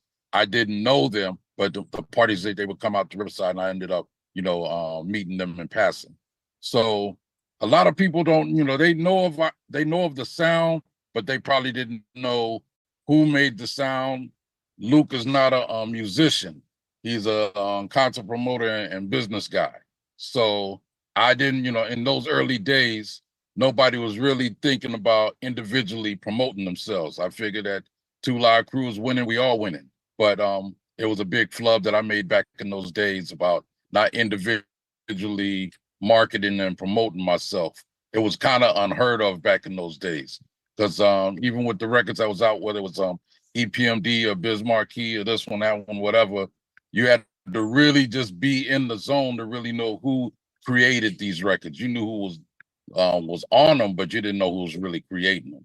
So, all of the stuff that people know, the Me So Horny, the Doo-Doo Brown, all those records that people know that's in their crate repertoire, this is the cat that put them together. So that's that. And again, the group was actually started where? California, on the military base in California, in Riverside. And y'all all met. All of you guys were in the military. Well, me and the Chinese looking guy, Fresh Kid Ice, we were in the military. And then there was another dude that was with us that was in the military also. His name was Amazing V. What we basically did, like I said, I was born and raised in California, right outside of LA in Santa Ana. And the other two guys, they were from New York. Fresh Kid Ice Chinaman, he's from Flatbush, Brooklyn. And the other guy that was in the group, Yuri Vilot, he was from Brooklyn also. I'm not really sure. I don't want it to sound silly. Is Crown Heights part of Brooklyn? It is. Okay, yeah, that's where he was from. So we all met based off of the fact that I had turntables in my barracks room, practicing and all that. So my name got spread around the military base. This is like 1984, 1985, when it was kind of lightweight, unheard of that scenario being a scenario. So that's how I met those other two guys. It was based off of the fact that I had, turntables in our barracks that we were living at. I actually worked in the dining hall, and I got approached by both of them, and we started hanging out, mixing and rapping and all that. So we just decided, based off of the records we was hearing, let's try to take a stab at this ourselves. And we went and took our little military money and went into the recording studio and did a single. And the single, it was so funny back in those earlier days in LA. This company called McCullough Records, they was putting out all the West Coast records, LA Dream Team, Bobby Jimmy and the Critters. That's Bobby Jimmy and the Critters is Russ Parr. That the guy, the big radio dude, that was Russ Parr. And Uncle Jam's Army, all those guys. But the record company had all its information on it, including the phone number. So we just called down there and asked them would they take our record. And we took the record down there and they started distributing it, and the record got all over the place. And then the record came across Luther Campbell, who was a concert promoter and DJ. He had a thing called Ghetto Style DJs in Miami. And it just sounds like, it's an improbable scenario that, you can't make this shit up. He called the number that was on the record, which was my mom's number. I only lived like maybe 20 minutes from my mom's house when I got stationed back in California. He called mom's house, asked us, will we want to come to Miami and do some shows because the record is doing okay. We ain't doing no marketing, no promoting. We don't know what marketing and promoting is, none of that. And we thought he was joking. So we went down there and the record was being played. People knew about the record. We didn't have no clue. And it was my idea to relocate everybody to Miami because that's the only place we had got a call back from of any sort. And it worked out good for us because at the time, Luke Nunn was hot doing parties in Miami. But like I say, they weren't making records. We weren't thinking anything about that. There was a big dance that they was doing called the Throw the D dance, Throw the Dick dance. So what we ended up doing when we came back to California, we made a record based off of the dance that we seen in Miami. And then I didn't want to give the record to McCullough. I wanted to see if there was somebody in Miami that would take the record. Luke took the record around to different people. Nobody wanted the record. So he put some put his own money up and start pressing up records to get to the record pools like how this one is.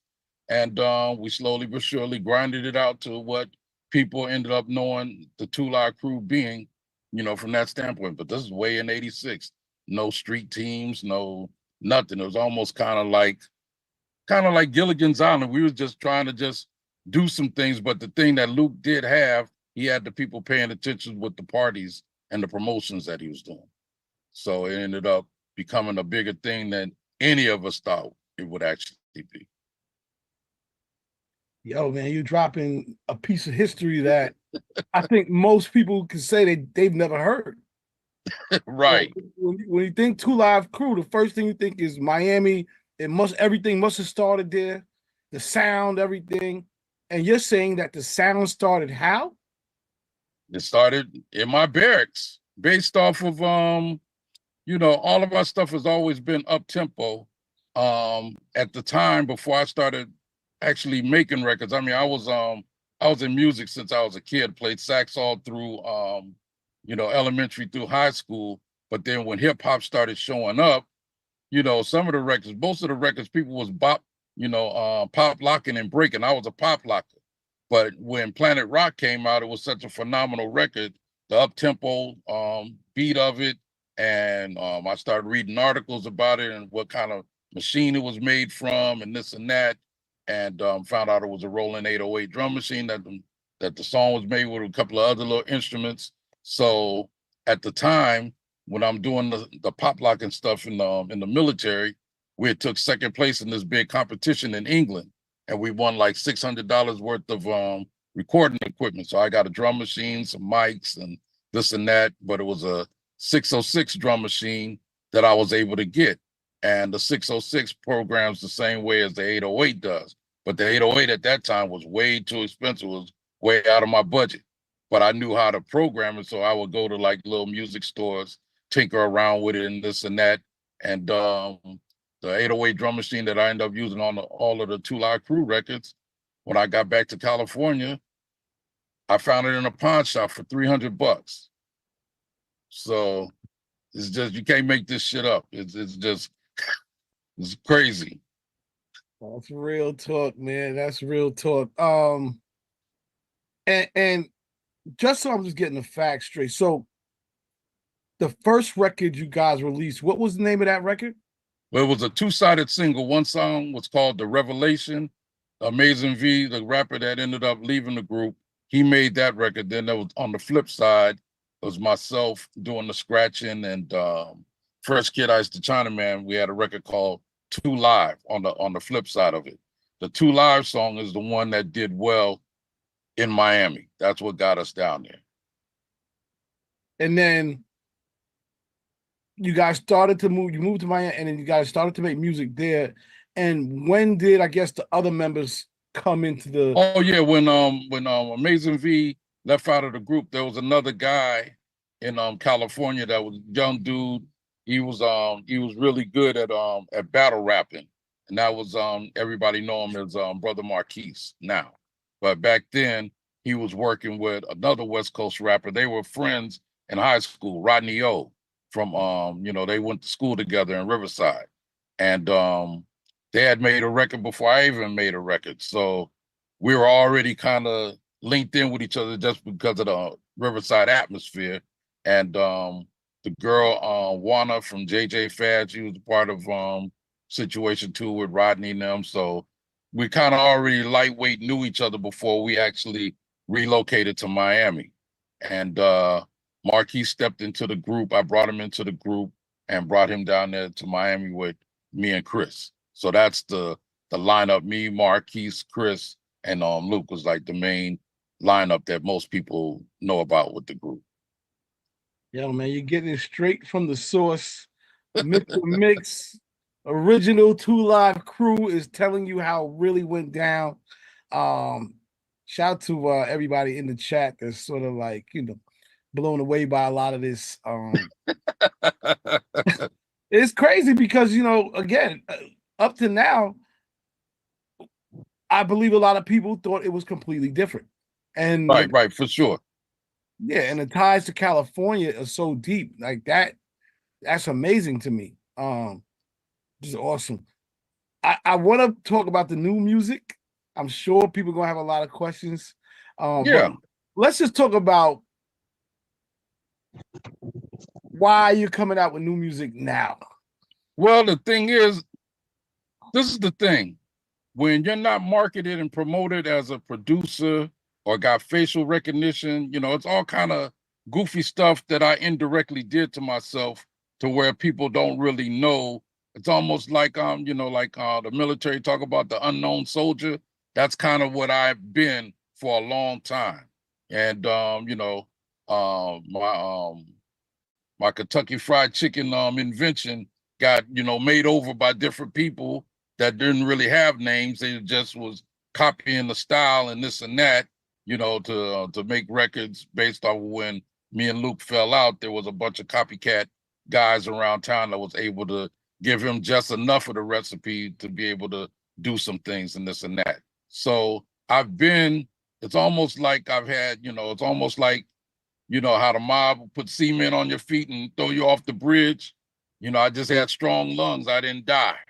So that's basically what it is. I'm back up to the surface now, to be able to do what it is that I need to do. And when people don't really know, they feel like you're lying. They feel like, okay, well, I didn't really see you that much. When it came to the videos, I was all of the videos, but never was prominent. When we're doing the shows, I'm up in the in the scaffold on the backdrop. So you're not really seeing me. You're seeing the other three guys. When it comes to the radio shows, I'm not going to the radio station. I'm at the venue, making sure that my equipment and shit is good. The heat of the moment shit, when it comes time to, smash the girls and this and that, they're the ones that's catching all the heat of the moment action coming on the stage and coming off the stage. I got to break down everything. I'm the last one to get to the hotel. So it's a whole bunch of goofiness that you probably wouldn't even think is happening. That happens. Yeah, with the life of the DJ, we was just talking about that earlier. Oh my God. Responsible for the entire production and gets the least of the benefits. Oh my God. That's literally what we were talking about earlier. This is so crazy. I had to jump in. I had to play the Spit on It record earlier. I had to. I just felt. Oh, you had played it already? Yeah, I played it one time. We're gonna go back to it though. Because it definitely sparked some energy. And before I do that, just talk a little bit more about what you're releasing now and your strategy in releasing music. Yeah, well, my thing is that I know most of the DJs, they know the music and they don't really get into the Miami bass / booty music as far as getting an understanding of how it's created. They just look at the result that it does. So nobody really knows, they don't know our stuff like they would know Dr. Dre or Timbaland shit or Pharrell shit or Marley Marl shit or what. They don't look at our music in that way. They just look at, okay, it's just the next booty popping record. And who gives a fuck who made it? So that's how it's been. So now I'm just trying to put myself in a space to where people have an understanding that, it is like everything else, there's a nucleus. And just because, Miami was kind of like an overlooked place as far as marketing and promoting, you got LA journalists, you got New York journalists, but you really ain't got Miami or Atlanta people really pushing the narrative. It's so bad that Atlanta went in front of Miami and all of the shit was based out of Miami. It's almost like when LA Reid and Babyface and them came to Atlanta, it almost kind of erased what it is that we did 10 years prior. So because it was, major distribution, our stuff was raw, the stuff was a little more polished or whatever. And so now it's a situation where I always know that these types and styles of records will always be relevant in the club because the girls like to get it in. For those little 2 or 3 minutes, ain't nothing else popping until one of those records goes off and then it's regular scheduled programming. But for those 2 to 3 minutes that record is on or that little mix is going, it's a whole nother vibe that's going on in these clubs and wherever it is that these records show up at. So, well said. Well, let's get into some music. We're gonna come back.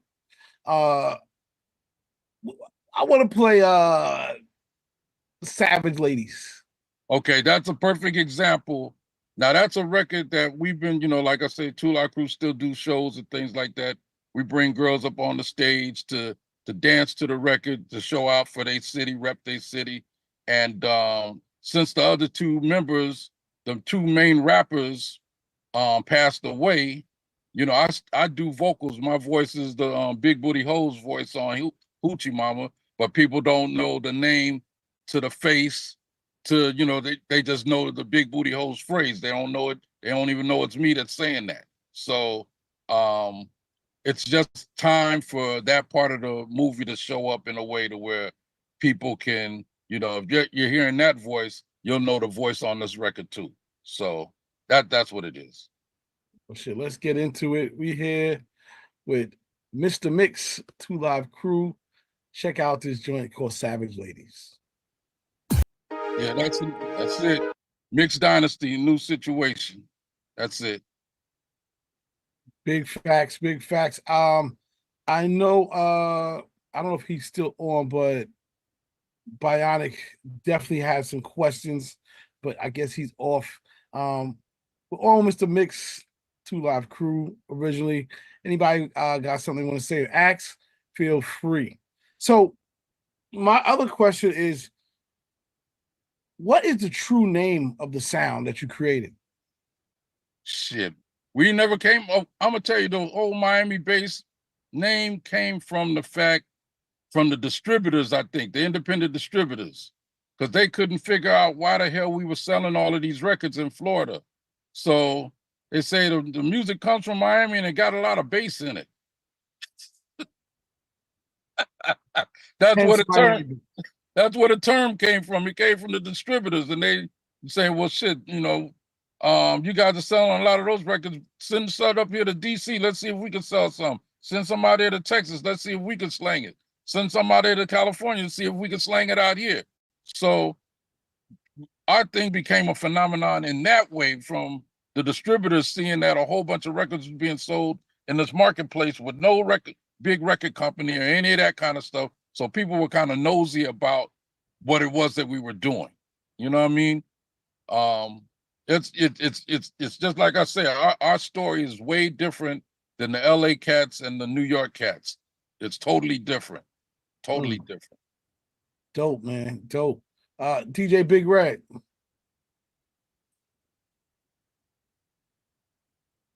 All right, my bad. There we go. Hey, what's going on? I just wanted to say, DJ Big Red out of Dallas.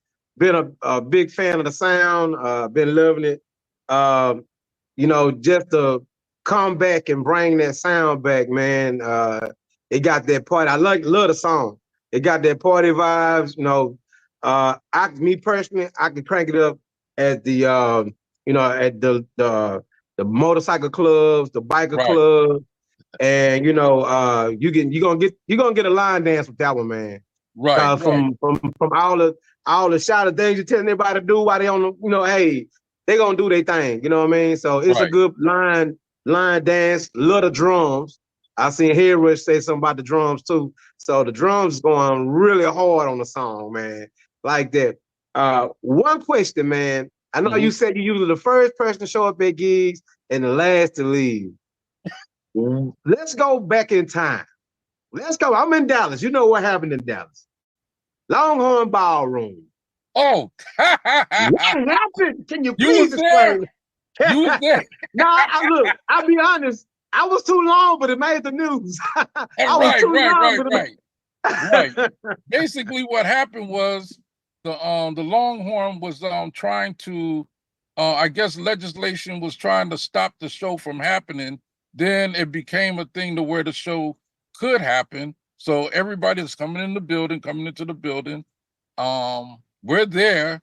The opening act did, they performed. But when it came time for us, the Longhorn was trying to pay us in a check. The back end, they was trying to pay us in a check. On a Saturday. How the fuck are you gonna get the money? You gotta wait till Monday. It's the weekend. Who does that? Look, when I tell you they told the Longhorn Ballroom up. Right. They told that building up. They couldn't have a concert for about 2 months after y'all left. That's what it was. They didn't they was trying to pay us in a check, so we left. And then, we figured that they wasn't gonna pay the rest of the money. They were trying to give us a check. Wow. Okay, hey, I appreciate you bringing that to the forefront. So we know now cash is king. Make sure you don't come with no crypto, don't come with no checks, don't come with bring me that Benjamins.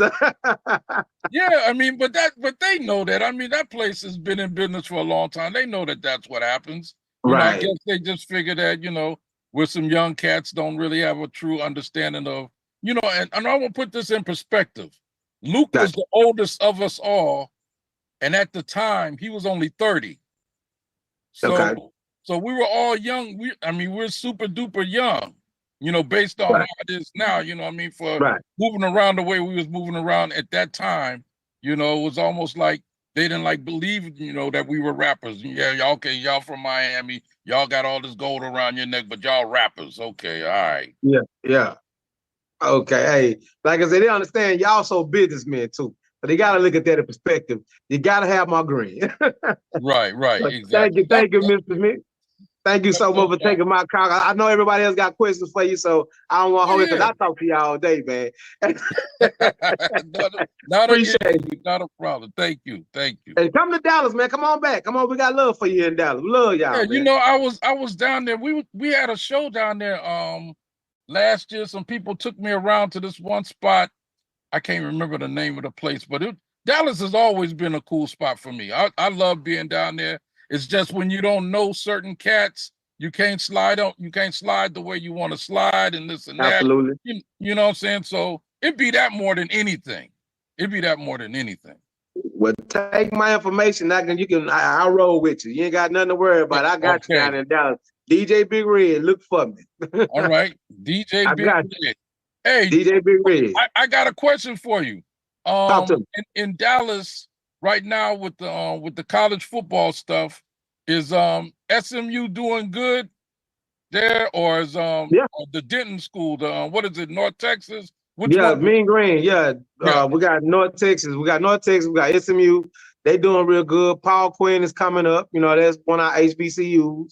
So Paul Quinn is on the rise. So you got them looking for different things to do for their homecomings. And then I keep forgetting about TCU, but y'all probably don't give a fuck with them over there, but I don't know. Well, it's Fort Worth, funky town, so but Dallas, SMU is doing their thing, and like I said, they're doing pretty good, in their conference. So they were looking good this year too as well. And they got the Triple D gear, Triple D going. So we doing real good with all of them. Yeah. So come on down, man. Give me my information. For sure. You're in town. Hey, I would love to help show you around, man. Yep, no problem. That's great. Dallas that's the number 5 market in the country. I'm surprised bigger things don't come out of Dallas because of how big the city actually is. Dallas kind of is like Miami from the standpoint of it gets overlooked and don't get taken serious based off of it, but the city is gigantic. It's a lot of money there. It's a lot of money there. It is. A lot of people say that. It's a lot of money to be made here. That people, even Shaq is here. So, hey, we doing it. Yep. Yes, sir. Come on with it. That's all I got for you. I appreciate you taking my call, man. And again, flowers and much success. Keep making music. Thank you, brother. Dope stuff. Raymond T. Mr. Mix, much respect, man. Checking in from Cali myself. Were you there for the infamous Donahue show? Yeah. Another time you couldn't see me because everybody's in front of me. I just remember, as a kid, seeing that episode and watching the crowd and just the blank look that they had while y'all was, you know what I mean? And again, I know Donahue was trying to do some other dumb shit, but it was great. It was great though because that was the second time that we was on Donahue. That was the second time. The first time they had just brought us up there for the standpoint of do we have the right to sell this music? And we're up there with different people that's against the music and this and that. So when Donahue brought us back, he said, what I want you guys to do is do one of your records, whatever your new record is, do the first verse of it, the clean version, and the second verse of it, the explicit version. So the people can have an understanding of what it is but they still was in shock. But I just think that back in those days, hip hop was big, but it was in a small cubicle compared to the rest of the world. Nobody really had a true understanding of what was happening. I guess what happened is that LL and Run DMC and them didn't cause as much of a ruckus as what we did based off of, like I say, we weren't in that management circle. Our thing was totally different. So we got picked on because we weren't with Columbia. You know what I mean? We were just, just a small company, but like I say, the distributors, put us out there in such a way like we almost was like a major independent like Profile Records back in those days. Yeah, I mean, like I said, you guys are a piece of important hip hop history. I mean, you changed a lot of the censorship shit. You know what I mean? The free speech. I mean, between y'all and like NWA, right? That shit is crazy. You know what I'm saying? So, like I said, much respect, man, on the legacy, the whole nine. And were you running into that where you were getting booked at venues who didn't quite get the music yet, neither? Say that one more time. I said, were you getting booked in venues in different markets that they didn't quite get the music just yet? Yeah, Chicago. Man, we had one of our most famous shows in Chicago. We got booked for the show, but when we're out there doing the records, they're not responding to Luke the way we would think we would because we're selling okay in the market. So we had to revamp our whole show and kind of do a tutorial of what the fuck we was trying to pull off. That next week, we probably sold about 2,000 records in Chicago. So there are some places that just didn't get the vibe because just like I say, the New York and the LA vibe was such a strong situation. Us coming from, from another perspective, it was very different. So, a lot of the southern places got us because everybody's kind of like on the same page. But when we was coming to the North and Midwest, it was a little different.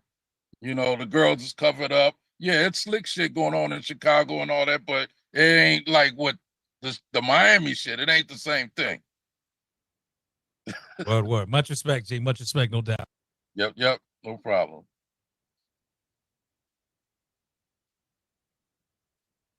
Hey, Corey, where your voice with?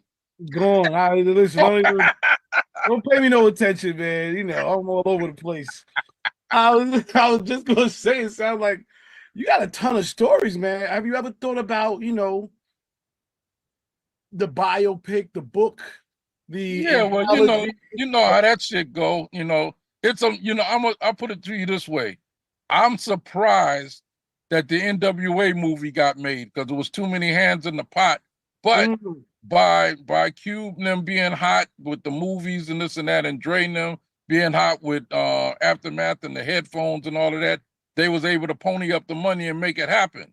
Right. So with us, it's not a whole bunch of dough flowing around. People don't really know who knows the real story. Luke tries to do things on his own, but they want everybody to be involved. So, he's like, well, fuck that. If y'all ain't fucking with me, head up, then, it's just goofy stuff, unnecessary goofy stuff.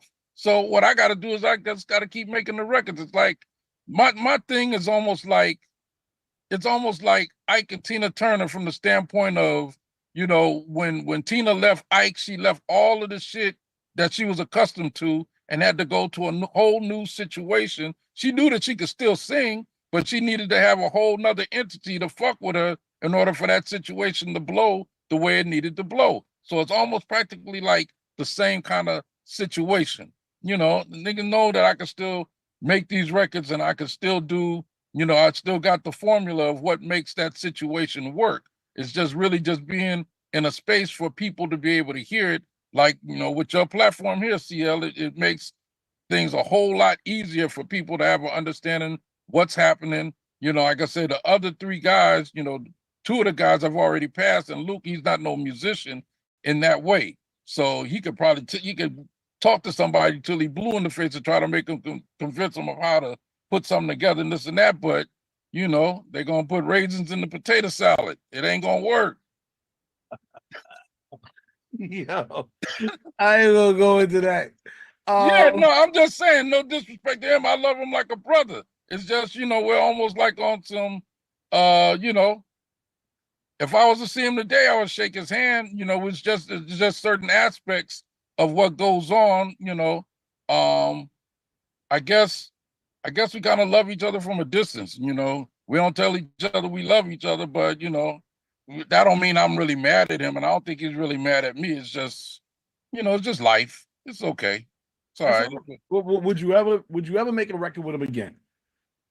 Yeah, I mean, we'd have to have somebody like 50 Cent or Ice Cube or somebody that know both of us to, to say, okay, there's $20 in this room. We're going to split this money up instead of saying, hey, You know, it ain't really 20 in there, it's really 40. So, you know, it has it's terrible. Hey, bro, it's I mean, it's funny, but it ain't funny.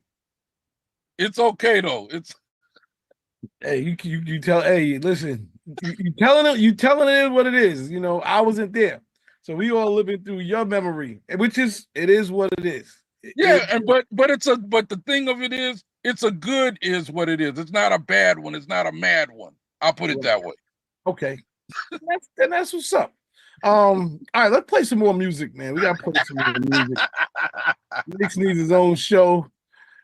No, hell no. I'm up here with y'all talking this talk, but I can't be on no podcast. I don't have enough to talk about. I mean, it sounds like I do, but I don't. I don't have enough to talk about, but I can, with scenarios like this, I can entertain this, you know, for what it's needed, for sure. All right, well, we're gonna talk after we play this one. We'll be right back. Mix Dynasty. Mix Life. What can I say? What can I say? Make the cobwebs off this thing. Hit on that thing. Hit on that thing. Hit on that thing. Hit on that thing. Hit on that thing. What? Hit on that thing. What? Hit on that thing. Hot, hot, hot, good. Hot, hot, hot, good. Hot, hot, good. Hit on it. Hot, hot, hot, good. Hot, hot, hot, good. Hot, hot, good. Hit on it.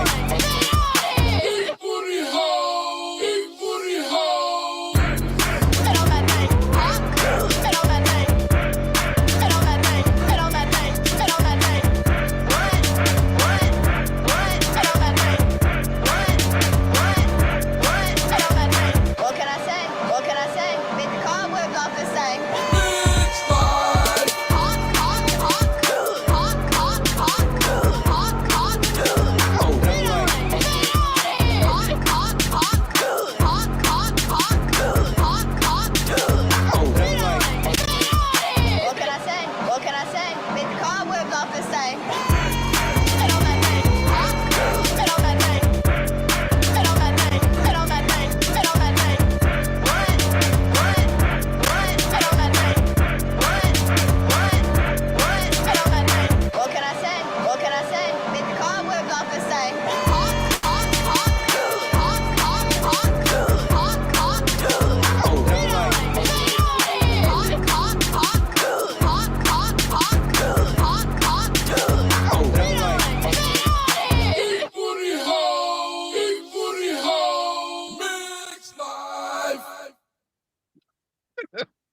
Party break for y'all.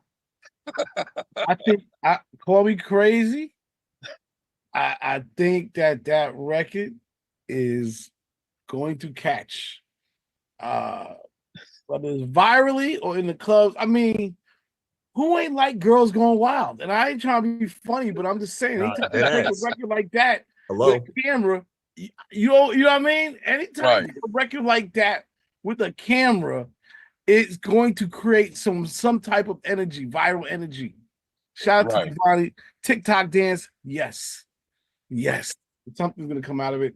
DJ K Max, what's happening? You on with Mr. Mix, 2 Live Crew. All right, K Max. Yeah, he having the same problem I had earlier.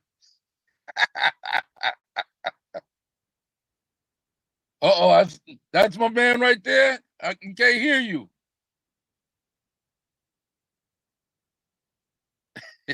Hey Max, something's wrong with your audio. Maybe it's your earpiece or something, but we can't hear you. You might have to put them in your in the case. You hear me better now? Okay, yeah, there it is. Yeah, the Bluetooth never worked great. I'm on the L platform. Yeah, what's up, Mr. Mix? It's K Max from Chicago. Yeah, I remember when you all were here. Damn, that was in the 90s at in Chicago at the amphitheater, 43rd and Halston. Right. Yeah, I remember that show. That was one of my first shows I went to as a kid. I wanted to ask, for I Want to Rock. It's one of the most emulated DJ tricks. Is that actually you, the one that's speeding it up, it's slowing it down, that's doing the? I want the break. Well, what happened is when Pop That Coochie came out, right? That was the record. It was running on what is that? The jukebox thing, video jukebox. It was on there for like 20 weeks straight at #1 and all of that. So when it came time for our second single, obviously we was having issues with each other. So Luke cut the whole Two Live Crew album off and interjected the I Wanna Rock record like it was the second single to segue out of doing stuff with us and doing stuff with himself. So he had got this one cat that had a beat and took that record and did that. I didn't do that track, but just like I say, there's another one of the 6 man on the bench cats that came in and was able to do what Luke needed to do for that situation. So yeah, that's one of the records I didn't do. But like I said, the style that that was like 5 years in, so there was cats around town that could emulate what it was that I was doing. So that's the nature of the beast. But yeah, but it's definitely Kentucky Fried Chicken, but it was lemon pepper. Yeah, I have to mute so the background noise won't be so bad. Damn, that's crazy, man. There's so much history in this whole interview, man. I appreciate that, man. I didn't know everything from the Cali and military background to it was just that eternal beef or whatever in between. The crazy thing about it, my man, is that it's stuff that's going on. It really shouldn't be spoken on, but sometimes when you're being, it's almost like there's people got 4 mics, but you don't realize your mic is off. You know what I'm saying? So you're talking, but nobody's hearing what you're saying. And then once the thing with Luke got to the point where he was looked at as a great entrepreneur with hip hop, they figured that he was dictating all of the moves. He was the knob turner. He was to this. He was to that, or whatever. And when there's nobody else there to really speak on the fact, he makes sure that he's in a space to where nobody's there to speak for themselves or this or that. And in the earlier days, me and Chinaman, we were very quiet. We didn't really think, we wasn't really tripping off of doing the talking. We just felt like the records would do the talking. And Luke was the spokesperson. But we never thought it would get to the point where people just thought it was just him. So we had to start talking like how I'm talking now. So it's just one of those things. It's a live and you learn scenario that everybody should have an understanding of how stuff when it comes to books. Yeah, it's kind of crazy, yeah, because it did look like Luke was the man, and that he was on the cover of the Source. It wasn't Luke and the Two Live Crew. It was just Luke with the cigar. So yeah, I can see how that all be misconstrued. Yeah, but at the same time, Luke can take out ads in the Source. They're gonna say, hey man, I need to be on the cover by myself. Don't worry about the other guys. It'll be okay. It'll be all right. Don't worry about that. I'll take out some ads or whatever. Whatever.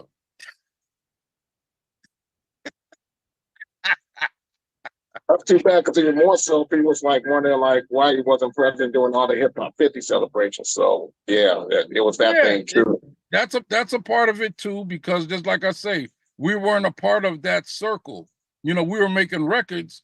People in other parts of the country would never think that we weren't affiliated or associated because all of us were successful, but we weren't. We didn't have no issues.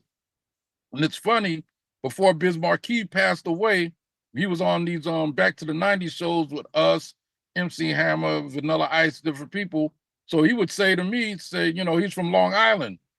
He said the Bronx and the Harlem niggas didn't fuck with him at all until he had a hit record. He's being hated on because he's outside of Harlem, he's outside of the Bronx. You know what I'm saying? So, and then the same thing with EPMD. They was in Long Island too, and I think the same thing with Chuck D. None of these guys was getting the real raw situation from Harlem and the Bronx. They wasn't getting the nod until the records came out. So Eric B. and Rakim, same way from what they say. They was on the outskirts. So there's a lot of, situations that we didn't have no clue of, that certain people fuck with certain people, and that's just what it was. It's like the unspoken truths that people don't really speak on, because once you get a hit record, then they make it seem like, okay, that wasn't the issue, that wasn't the situation. But obviously, Biz told me this, maybe a year or two before he died, so it was still on his heart. You know what I mean? So, it's what it is. It's what it is. It's a good what it is. Just like I said. I don't know, man. It's such a compelling story, man. Like CL and Ray and Bright. I don't know if you do it yourself or if you could get reconciled with Luke, but you all should. This story, this is information, the history that needs to be out. People should know about it. Oh yeah, for sure. And believe me, people are trying to figure out, how to, stop the Mexican standoff from happening. Believe me, it's trying to get fixed. But hey, man, you ever seen the thing Dr. Seuss, when the two things walked in front of each other and neither one of them would move? Winter came and summer came and then winter came again, and the motherfuckers are still standing there in front of each other. That's kind of how this is. Believe me, I'm laughing about it and it's terrible, but what are you gonna do? I have to cry, man. Yo, I appreciate you taking out the time to talk about this, man. I appreciate the atmosphere, bro, because there's, like I said, one thing about it, when I'm talking with CL about all of this, I'm a fellow DJ cat, so I have an understanding of most of you guys' plight. I understand it, from the same platform, but maybe some of you guys have never been in rap groups to a level to be able to do particular things and this and that. And I do understand, but I do understand your positioning. And I feel like me being able to get the records to you guys directly, there's a whole bunch of groups that I didn't know nothing about before things got really big, but I always paid attention to what, even if it was a record I'd never heard of or a record label I'd never heard of, I would at least listen to it for a little bit just to see if it was something. You know what I mean? So that's the biggest thing about a platform like this. If a DJ can give you the benefit of the doubt, it can be the difference between things being big and things not being nothing. For sure. Yeah, the digital Digiwaxx and digital service did change the game dramatically. It kind of evens the playing field and gives everyone a chance versus having a piece of vinyl, which at one point I was doing those street teams and handing it to DJs. Wait for the boxes to come in, driving around the city, trying to catch people on their sets. So yeah, I know the digital distribution is way cleaner, a lot better. Thanks, man. For sure. That's what's up. When is he coming back to Chicago anytime soon? This is Washington Water. Mix, K-Max asked if you're gonna come to Chicago anytime soon. Shit. You set up something for me. I'm in Cleveland. I can drive my ass over there right now.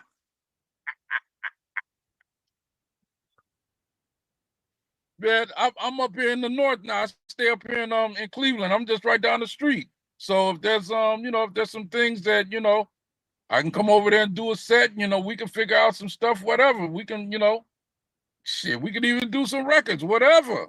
It's free enterprise, brother. We can figure it out. All right, cool. Just put the info in the chat. I just hit up CL. Yeah, I'll make sure y'all link. That's not a problem. Yeah. For sure. The other thing I'll just say, like, it's not just the history. What I like is the history in the music, because these records continue that sound, which is, to me, is the most important thing. And I thought what K-Max was also going to ask you about is vinyl, something that we discussed, and putting these records out on vinyl.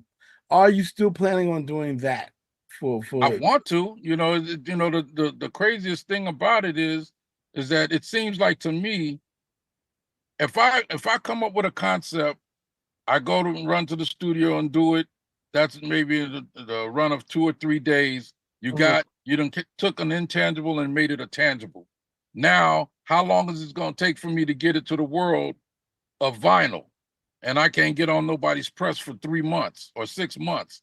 So it's that issue.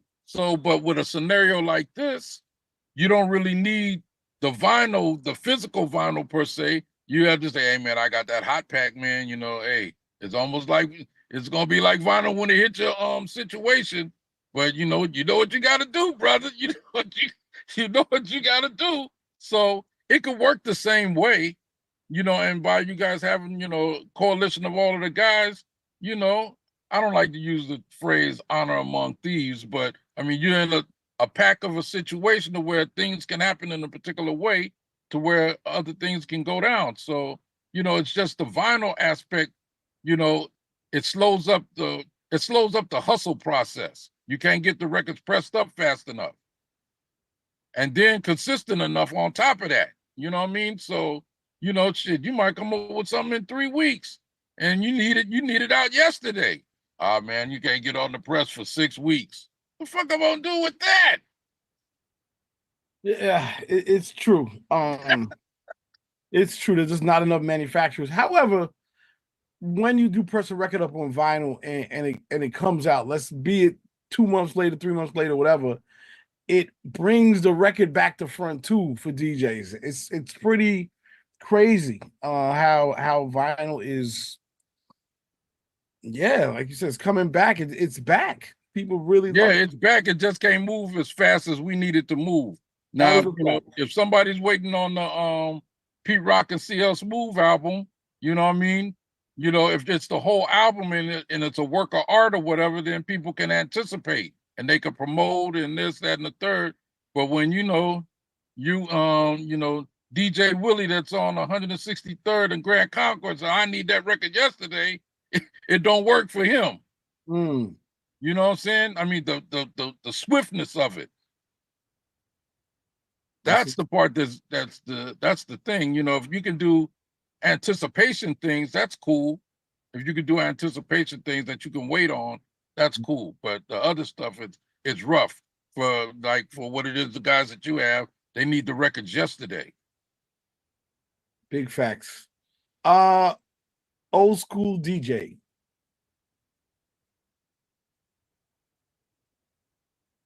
Hey, what's good, Mr. Mix? What's up, brother? Old school DJ in Saytown, San Antonio. Speaking of vinyl, I don't know if you was on this one or not. I just was digging in my crates the other day, and I pulled this out. I'm trying to. Oh yeah, that's me in the middle. Say what? That's me in the middle. Oh, that's you in the middle. Yeah, well, okay. I was like, I wonder if that.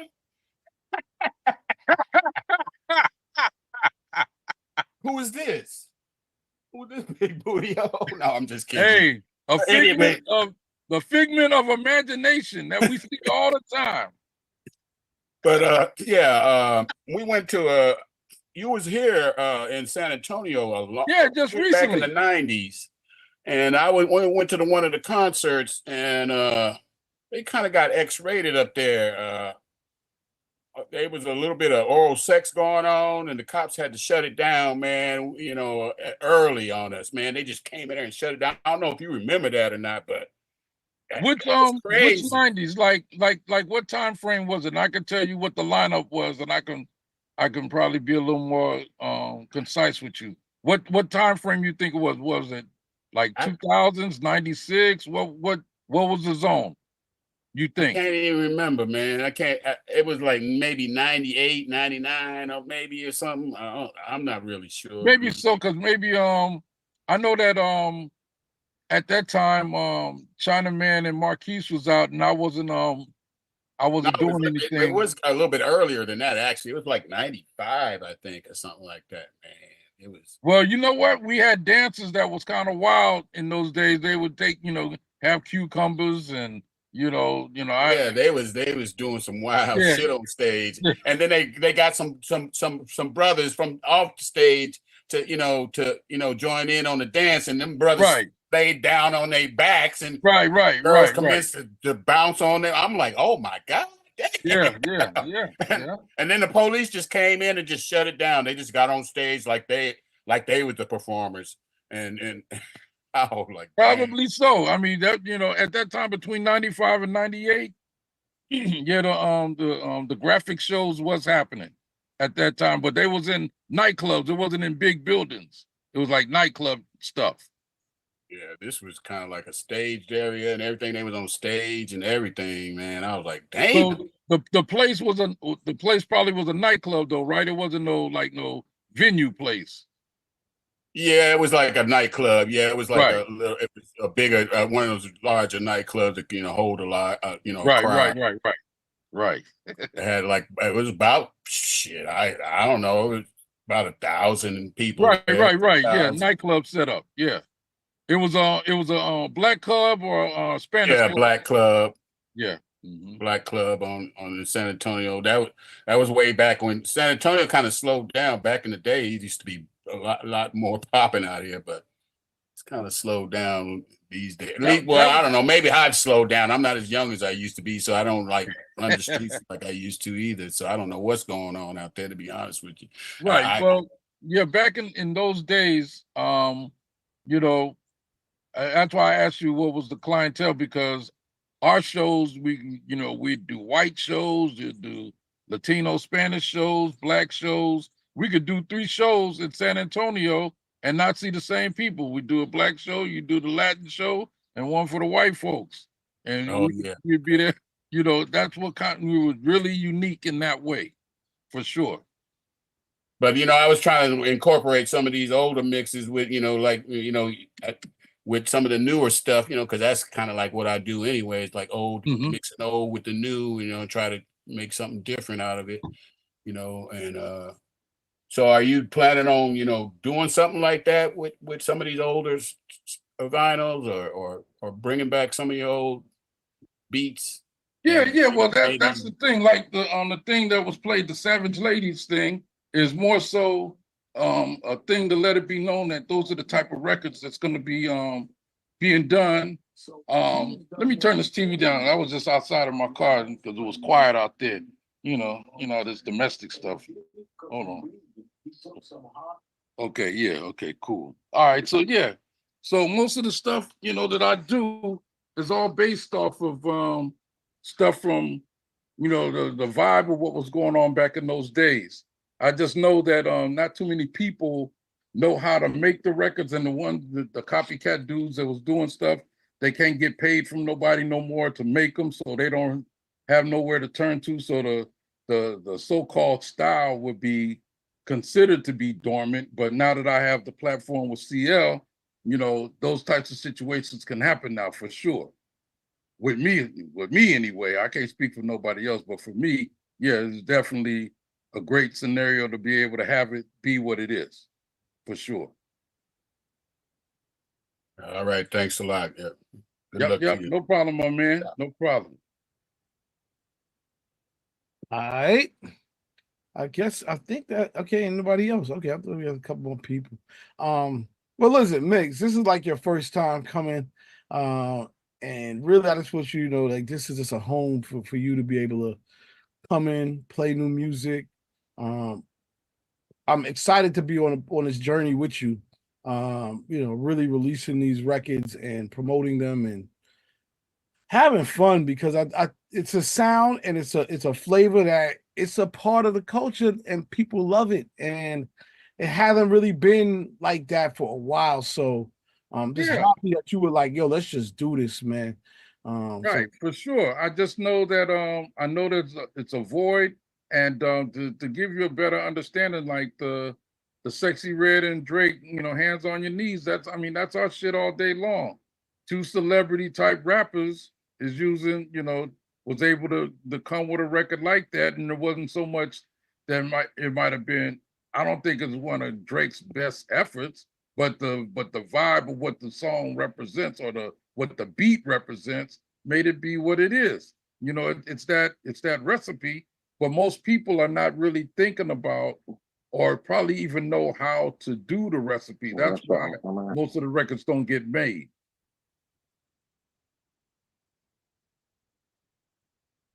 Uh-oh, look like somebody trying to say something. I can't hear him. DJ Head Rush, my bad. DJ Head Rush, go ahead, my brother. I know you was waiting. Yeah. Salute to you, Mr. Mix, man. DJ Head Rush out the Midwest, sir. It's a pleasure to be on this call with you. when you were doing your thing. I heard you say 1984. I was like, damn, I was a kid, 4 years old. You know what I'm saying? And and then when I got older, of course, we got music videos, and y'all was on the music videos. I swear, man, my mama could hear y'all music before you lyrics came out. Turn it off. I said, turn it off. Right. I swear, bro. Look, man. Salute to you for your journey. One thing I want to give you your flowers, sir, because I didn't know the story behind Two Live Crew. This, like I said, I was a kid at the time, and growing up in hip hop in the 80s and 90s, it was like I thought Luke was the man. You know what I'm saying? I thought he was the guy that created all of that. So to hear the history and to see the face and meet the man who started this, and then it started in the military base. Ain't no way in the world one of my partners would have came up to me and be like, Two Live Crew started a military base. Nah, not with that, not with the stuff they was talking about. Ain't no way. And I'm gonna show you something. Now, if you came up, okay, Two Live Crew is basically the way that we ended up making the records. It's like, Eddie Murphy, Red Fox, and Richard Pryor being a rap group. Because all of the records was derived from the party records that I had, the Eddie Murphy, Richard Pryor, Dolomite, Leroy Skillet. It's like bits and pieces that come from off of those party records, and the raps was put around the phrases that I would come with off of those party records. So a lot of people didn't really have a clue what we was really doing, and you're hearing the older people in the records and all of that. Those are samples from those party records. A lot of people didn't really have a clue how we was doing what we was doing. That's what's up, man. Salute to you for having that creative mind back then, where you couldn't go just sample some stuff, where you could have just pulled something out the air and be like, oh, we gonna roll with this and just put some claps and some beats on top of it. And salute to you for being creative enough to do something that we couldn't cipher until now. I'm pretty sure you got somebody out there that's like breaking all the music down. But you got to think, back then, no social media, no internet. All you had was encyclopedias and word of mouth. And you all stretched y'all music from one coast to the next, all the way back up. The one thing that we did have, though, bro, like the one thing that we did have that seems like the young people don't have right now, which they should, but they don't, is imagination. You know what I mean? We was imagining what it was that we was coming up with. We never thought that we would be bigger than a Richard Pryor or Eddie Murphy as far as these comedy records was concerned. We just, like I said, I started off doing this stuff with mixtapes. In the barracks, I would have the Dolomite records and scratch a bit in while other record is playing. I didn't have a clue that was going to be the formula to record making. It was just something I was doing. But then when we got to Miami, and going to the splash downs and the wild and crazy shit that's always been going on in Miami, you're taking a hybrid of what it is that I created along with the atmosphere of what Miami has always been. That's what happened. Right. That's crazy. That's crazy. Another thing, I salute you for standing strong on your values and morals and not being messy. I heard a lot of the story, the falling out and stuff. Like you said, it is what it is, but it's not a bad is what it is. It's life. Life happens, you know what I'm saying? And things happen, people change. CL always brings up this question. We always talk about why hip hop doesn't have the same we don't get the same reaction or the same flowers as the other genres of music. Like, for example, we always talk about Guns N' Roses and Axl Rose and all of them. They go out and they tour. You see all of them on crutches, canes, wrinkle as hell, clothes super weird looking, you know what I'm saying? But you see every last one of them. And for you to be, the spear of the arrow that started Two Live Crew, and to hear that you all are not like on stage together when it's time to rock out is discouraging. And it feels like that's the answer to the question. Our GOATs and our legacy artists and the people that we looked up to growing up are splitting apart because it sounds like some of the ego, some of it is business, and that's the reason why we don't get those concerts like we used to. We get, we'll get Two Live Crew, but we only get two people. You know what I'm saying? We don't get the whole feeling. I will tell you the biggest issue with that is that with some of the white bands, Steven Tyler, Aerosmith said it best. He said, "Man, we knew we was getting fucked, but it was a fucking we could stand." In other words, the money was there to make people say, "Let bygones be bygones." The money with the hip hop stuff ain't that kind of money.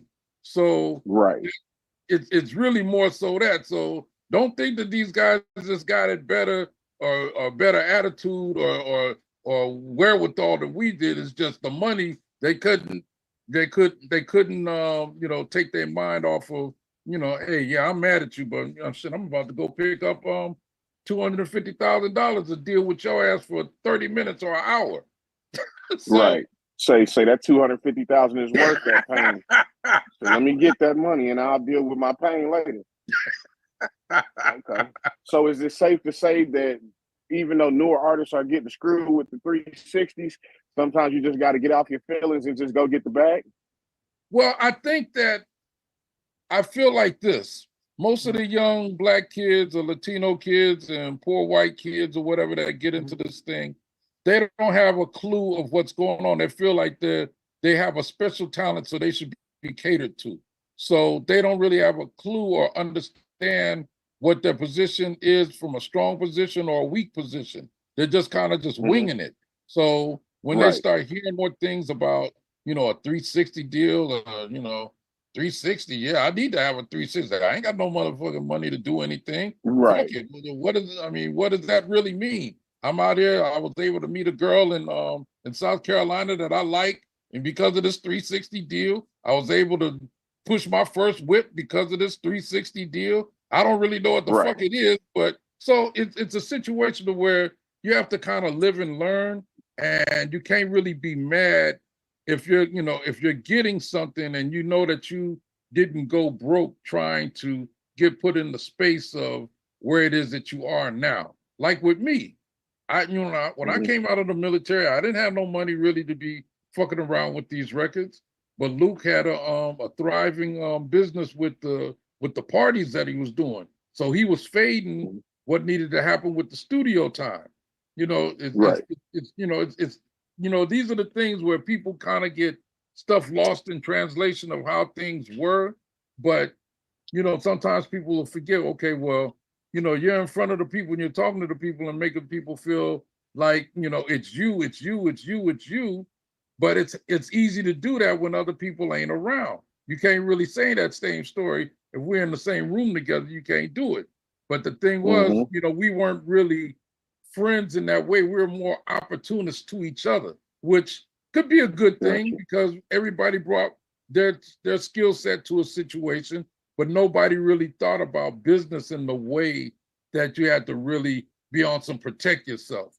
And he probably found out about it a little quicker than what we were because he had attorneys around him. So he's probably hearing things lightweight getting torn, and then you be torn for a minute, and then you see that $150,000 check that motherfuckers don't know showed up. Then it's like, okay, well, it just be. I mean, it'd be real shit. That's all. I'll just leave it at that. Bet. Last question, boss. So, speaking of intellectual property, as a producer, say for instance, we just throwing out a hypothetical. This is actually a true story, but I'm hypothetically speaking from your point of view. So, an artist has a song that's been getting streams real good lately because of Trump assassination. That producer said that Trump is not allowed to use his song. If you're in his shoes, do you get the bag or do you tell Trump, no, you can't use my song either? Well, I mean, it all depends. It's like, what bag is it to get? I mean, it's like if a person is using somebody's music that don't have the right to do it, do you got the money to fight it? First of all, you know what I'm saying? Right. True. Now, if you got, if you sitting on $2 million and you say, okay, Trump, I'm gonna get in line with the rest of these motherfuckers to sue you for using my shit. I got time on my hands to do it. Then yeah, okay, cool. But maybe you make a make a thing to where you guys, you can actually take advantage of the promotion of the fact that him using it or some kind of scenario where it gets the exposure that it needs to get. I think that would be the best way to go about it if you're not really going to get no real dough anyway. You know what I mean? That would be the way that I would go about it. Take the exposure from it and try to, do something with the exposure of it. Got you. Understood. All right. Again, salute to you, King. Thanks again for what, jumping on the call. Thanks for your contribution to hip hop. Yeah, And, CL gonna have me doing this stuff all the music time. that we grew up to. Bet. We get to pick your brain even more. Yes, sir. Again, salute to you, man. Peace. Thanks, C. Yeah, no problem, my man. Thank you. Nah, no question, man. Man, Mix, again, it was just really good stuff. I know a lot of people are gonna have you on their shows interviewing after this. I appreciate you taking the time out. And for everybody that doesn't know, those, I think we have 2 of those 3 records up on Digiwaxx. Third one will be up tomorrow. So start to download, start to support, start to play. And I definitely want to, I guess we'll talk about it offline about a challenge, because I think that Spit on a record, the Hawk 2 record, there's no doubt about it that it's gonna catch just because of the response. Right. Yeah, my whole thing about these things, man, is it's the embryo of how something gets in the TikTok zone to be able to catch fire. It's almost like you can't. That's the one thing that kind of bothers me with this. It's almost like you can't plan it. Yeah, you could say, okay, I'm gonna make a challenge, but how does it actually, get a spark? How do you get the spark to the wick? You know what I mean? It's kind of, it's kind of funny to be able to make that part happen unless you got, somebody like Doja Cat or somebody, walking asshole naked down the street and your music is playing in the background, then people will pay attention to the situations. But it seems like it's very hard to get, the spark to the wick of the dynamite thing. You know what I mean? It seems like that part is the most difficult part. It might be easy. I don't know. I mean, it just seems like it's kind of rough. Well, if you look up and see Haley Welch in your DMs, Mr. Mix, that means the Hot 2 girl's coming to see you. Yeah, well, that's good. She need to come see me. And not only because that, y'all can definitely get some mailbox money off of that for real. Listen, my thing. She ain't coming to you. She's not gonna come see you unless that song making money. So if she does that, that means that you on your way. Right, exactly. And to keep it 100 with like what I was saying earlier, you would hope that situation happens. You know what I mean? Because you could start up something and don't even have an understanding that you started up a big thing. People will always reach out with the olive branch at first. Most people don't be on the Castro Mussolini shit off the rip. They'll come with the olive branch. It's all about how you want to handle it when they come with the olive branch.